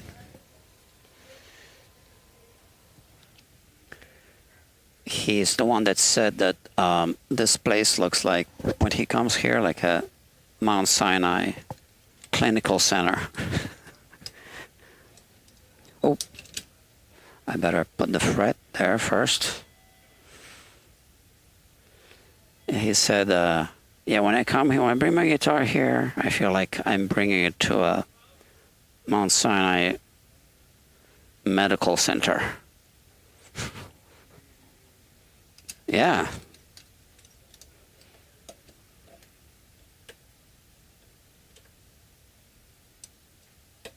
Oh, I didn't squeeze. So this is going to be the last one that I'm installing with this tool.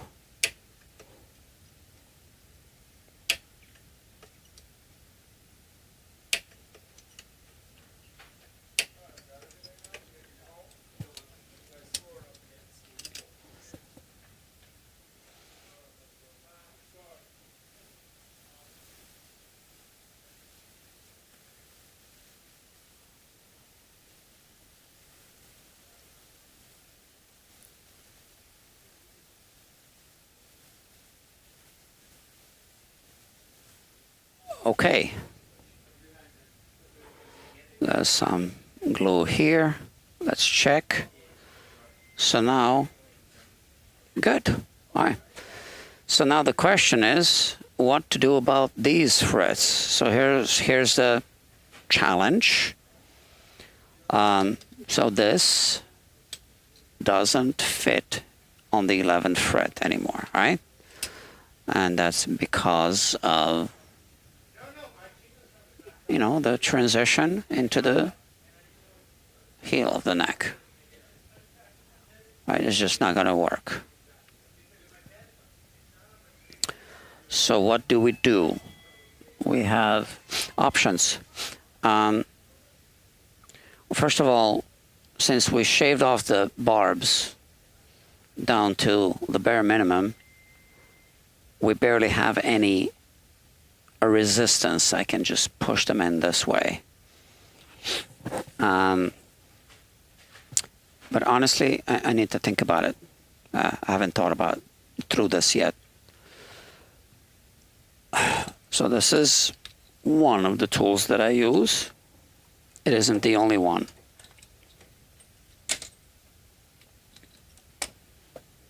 I also have the Jaws 2.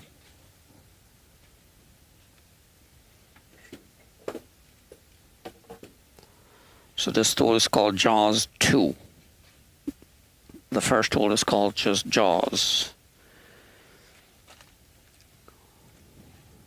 Just bear with me.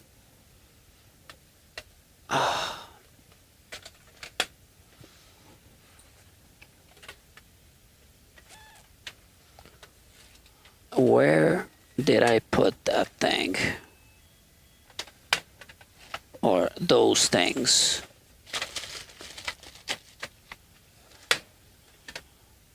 Here.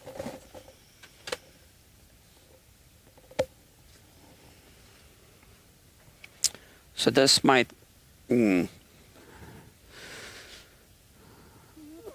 work with only one of the frets. Not even. Okay. So now I can't use this.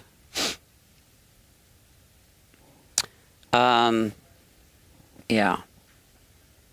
So I need to think about this. So we won't be able to use this tool. Let's put it back.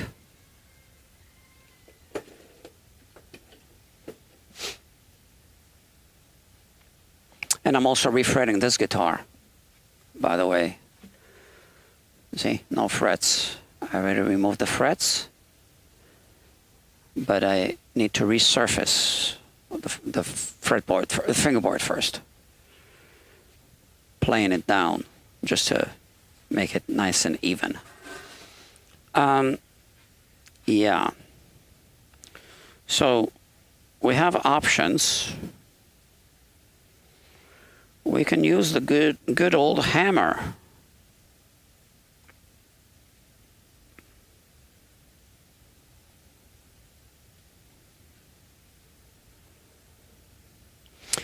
And I think that's a perfectly fine option in this case. Let me think. Because even with hammering, we have options.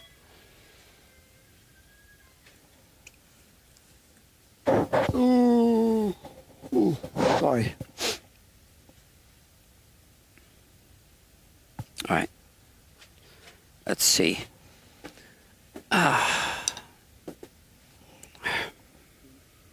We have this hammer.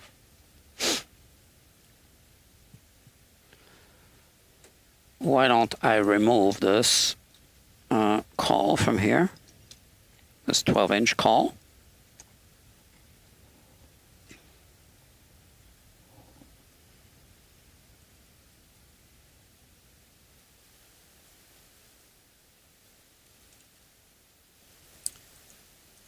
I just like to put another one there so I don't lose that little screw. So tighten the screw.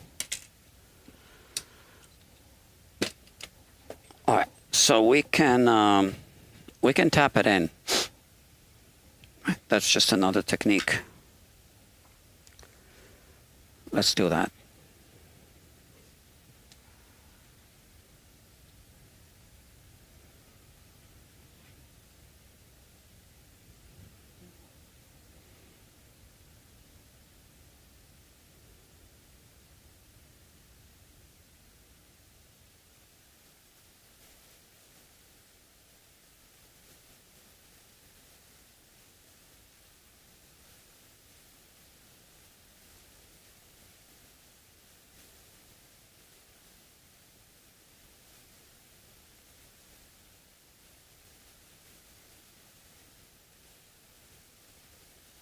Okay.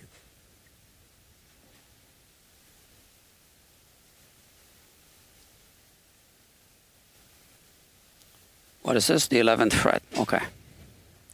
So we have the neck rest right here. Now because we shaved down the barbs, it's easy to just push it in like this, almost all the way down, I guess. And now I'm just going to hold this.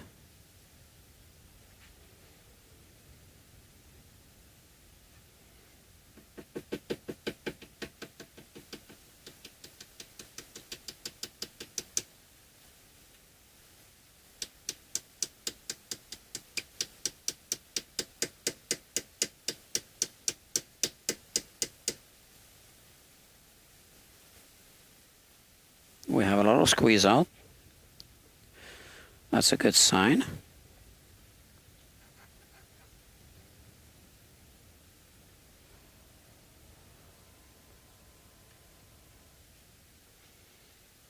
Let's see if we get more squeeze out.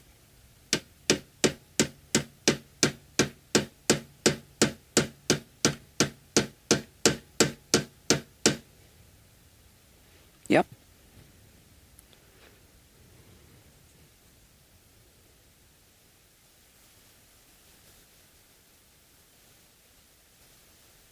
Now, the fret rocker won't tell me much.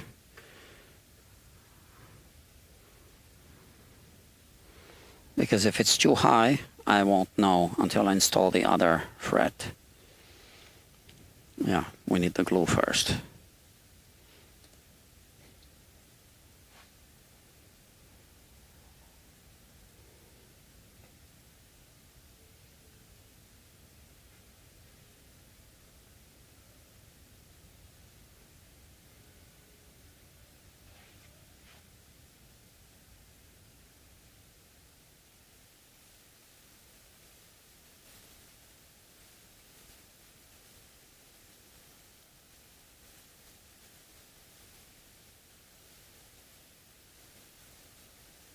There.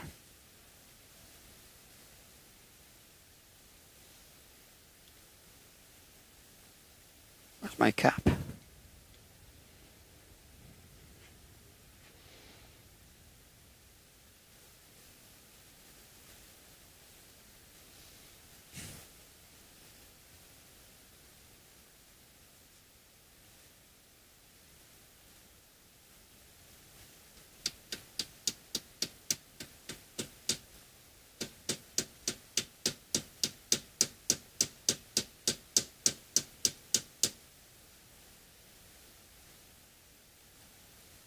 There's a little squeeze out right there.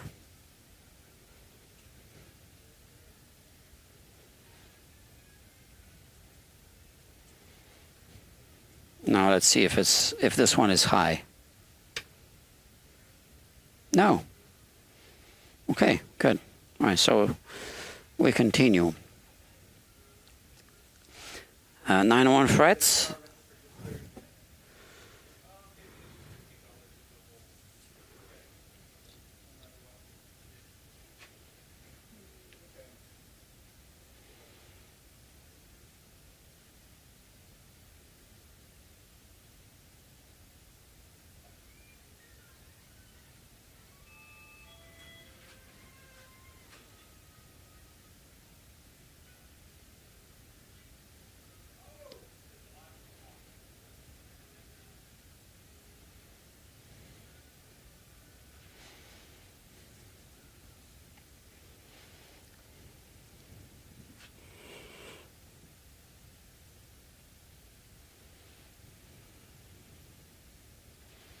So we had to shave down the barbs because of the potential of a back bow if the frets end up being too tight.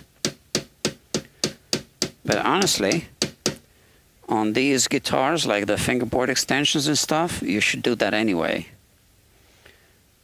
So it's good practice.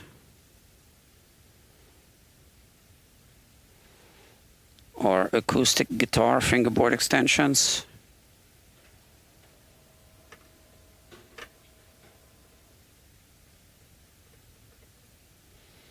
It's a bit high here.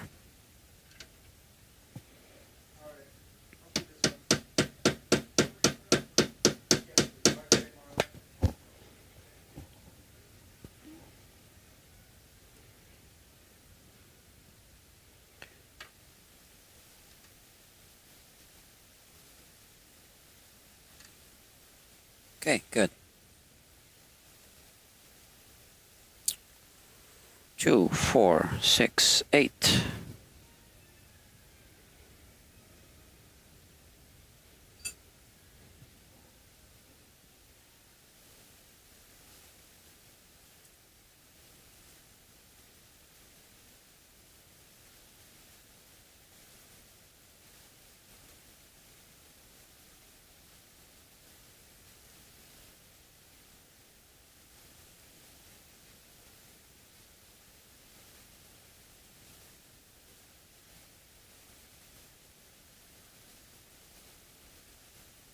See how the glue goes inside the fret slot nicely.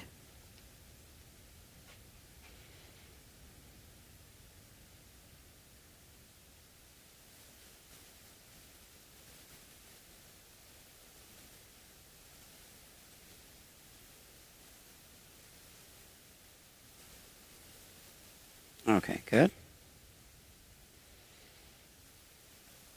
14th fret.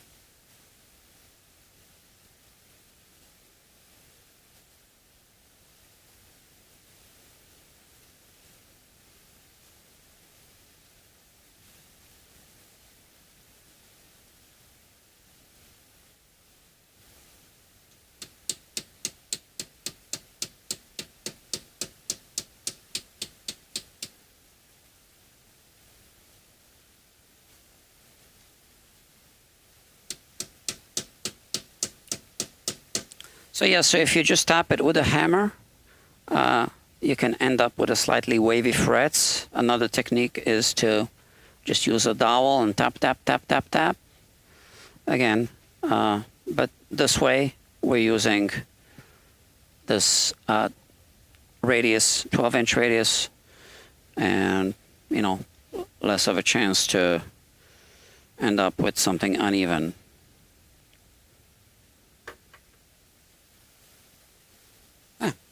Great.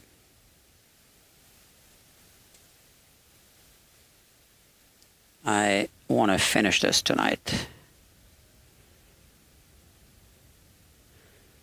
And like I said earlier, I'm working on some videos. I took the subway today, not my bike, because of the weather.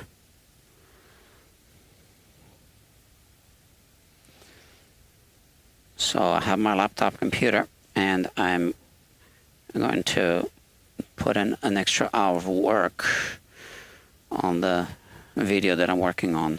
One of the videos I'm working on. I'm working on a few videos.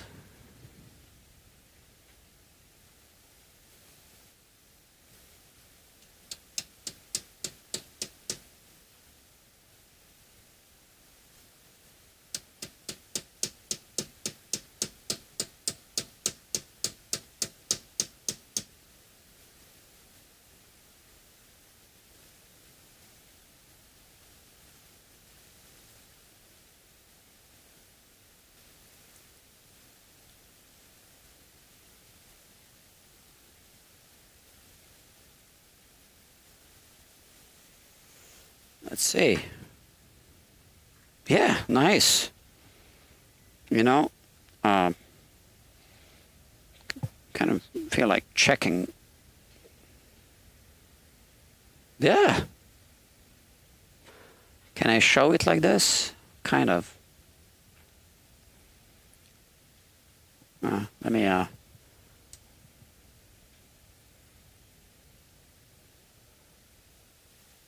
okay, so,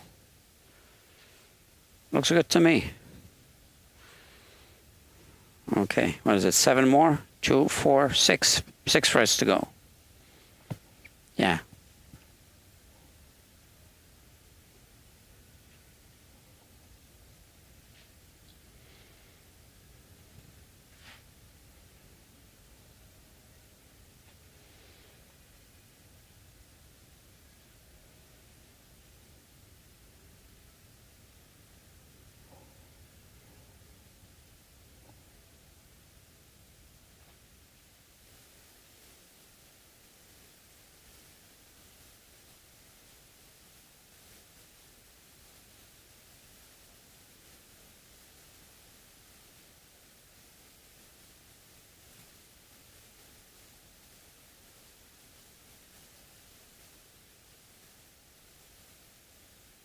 Like that.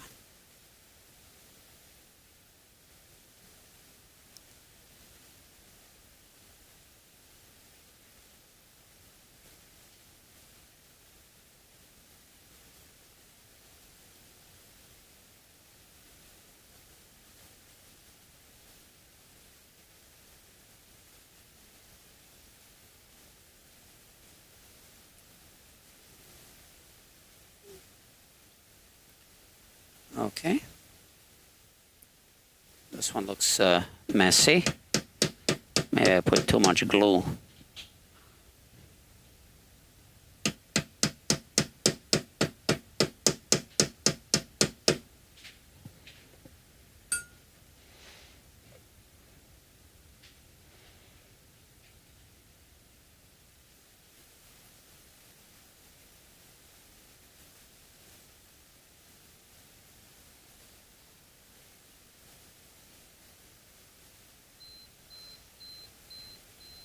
Okay, so my 1 hour timer went off, which means I'm gonna have to check my battery.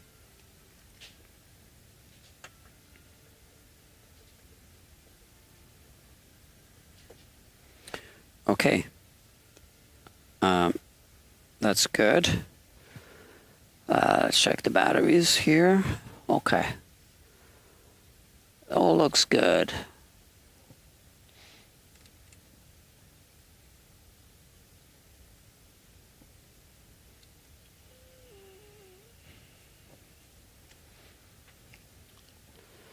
All right, 5 more. And then we'll be done for today.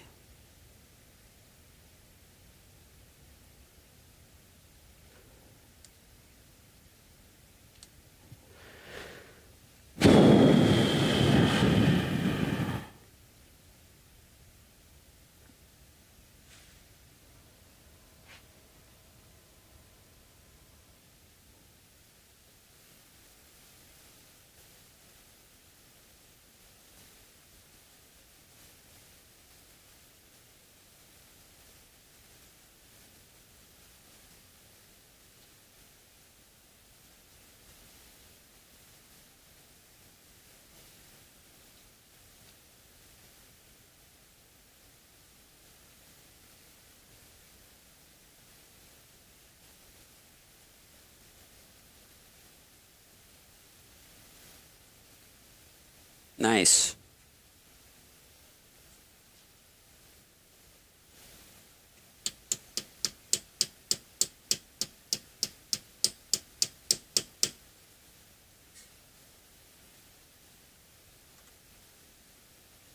That's good.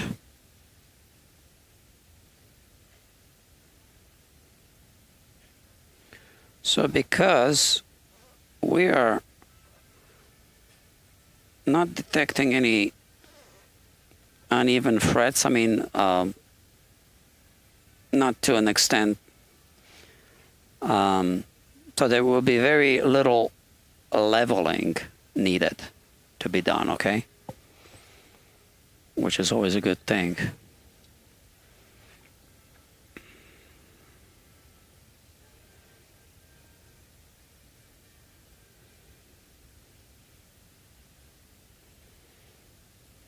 Some people think that you shouldn't even level frets after a refret, even if they're slightly uneven, because, you know, you're removing material. it's going to depend on the guitar.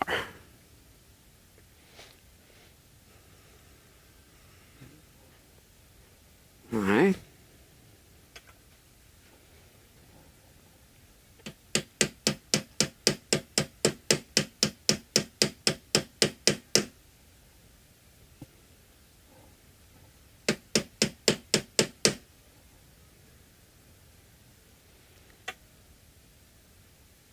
That's good.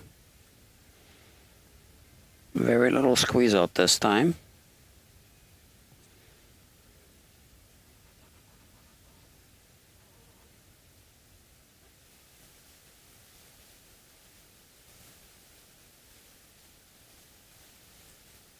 And we're almost done. 3 more.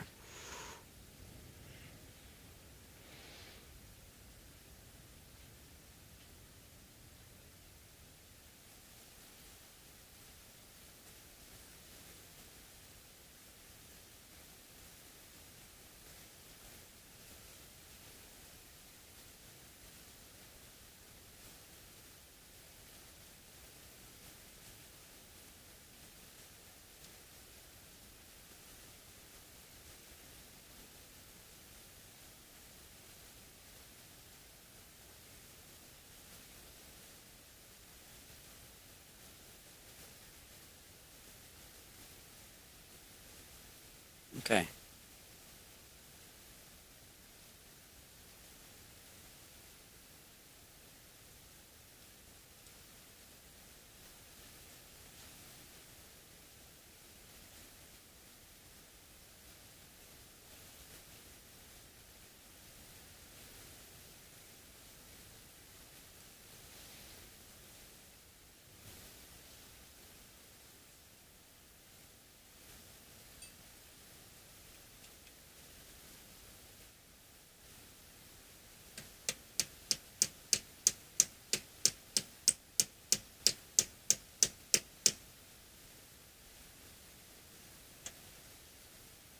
That's great.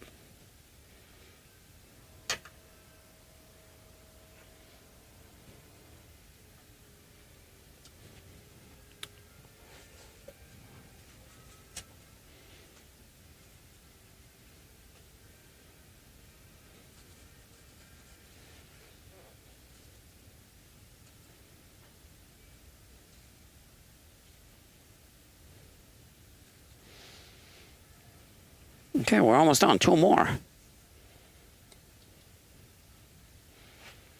Like I said, I am going to let the guitar sit for at least 24 hours before I touch the frets.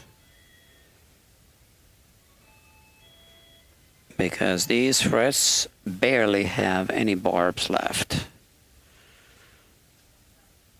So it's important to let the glue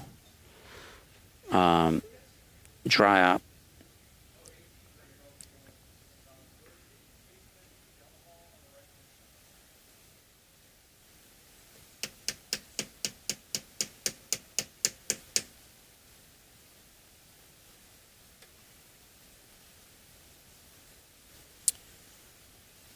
That's good.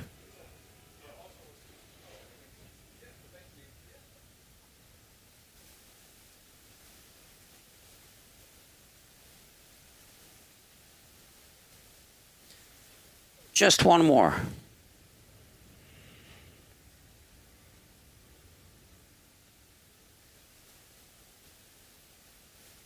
Oop, too much glue.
Great.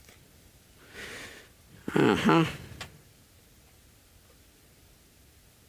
Now when I check the span of, what is this, 2, 4, 6 frets, I can feel a little bit of rocking. We're going to level the frets.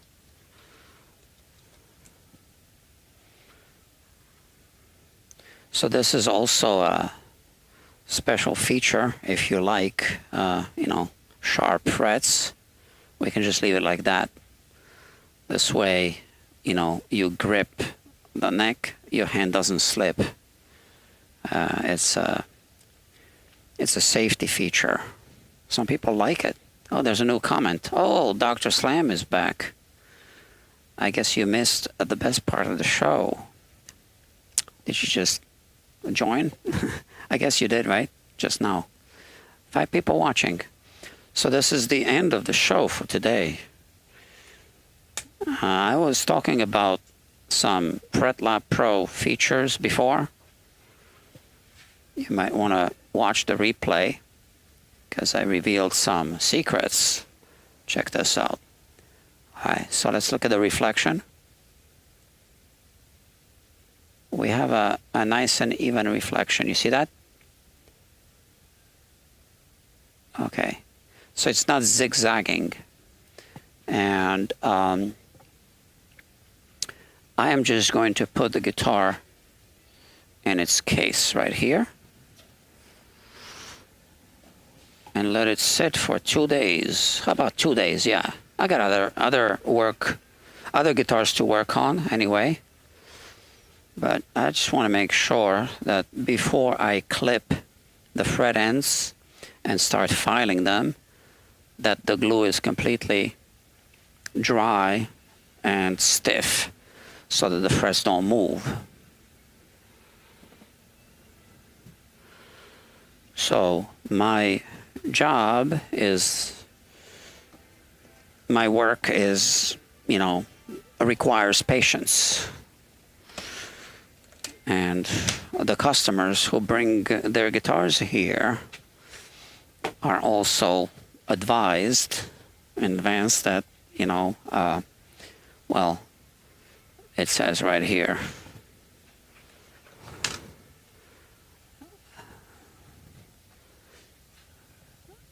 Okay, that's one of the signs. There are 2 additional signs that say the same thing. One of them is right there. First thing that customers see when they come.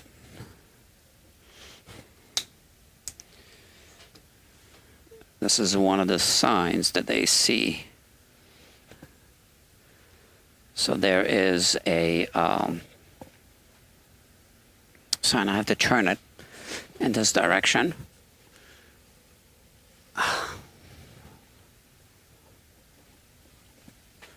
Let's zoom in.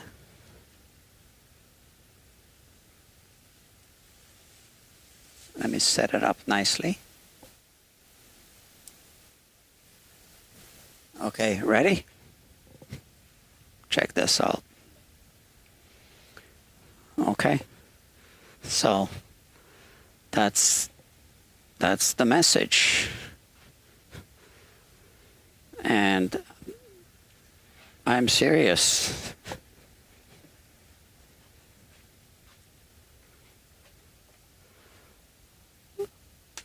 Well, as long as it's disclosed in advance, that's how it is. Right? Rome wasn't built overnight. That's an old Chinese proverb, by the way.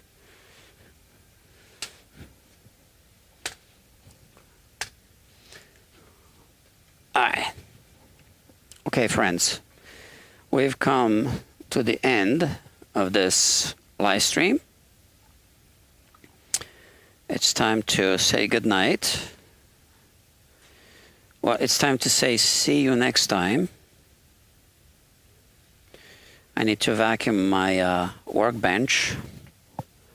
So I still need to clean up a little bit. This is how it is. It's part of the job. So, thank you. Oh, Dr. Aficionado is here. Says, hey, y'all. Well, Doctor, hello to you, first of all. You might want to watch the replay of this because I talk about Fret Lab Pro and about, some aspects of it that I only made public today, I think. So if you watch through, you can just let it play and just kind of like background sound as you like eating your dinner or something, I don't know, or breakfast or whatever, whenever you decide to watch it. And I also need viewing hours anyway so that I can monetize the channel by February 2027. So right now I am at just a little bit over 2,000 viewing hours, but I need 4,000, and I also need 1,000 subscribers, by the way. So if you have friends who want to subscribe to the channel, just let them know that it's still not illegal to subscribe. So, yeah, they might learn something from here. It's all free, right? Okay. I'm going to take the subway home, and I'm doing some editing on my computer. My computer is right here on the subway, so that I don't need to stay up too late. There are some new videos coming up. They're on the back. They're on the front burner, not on the back burner.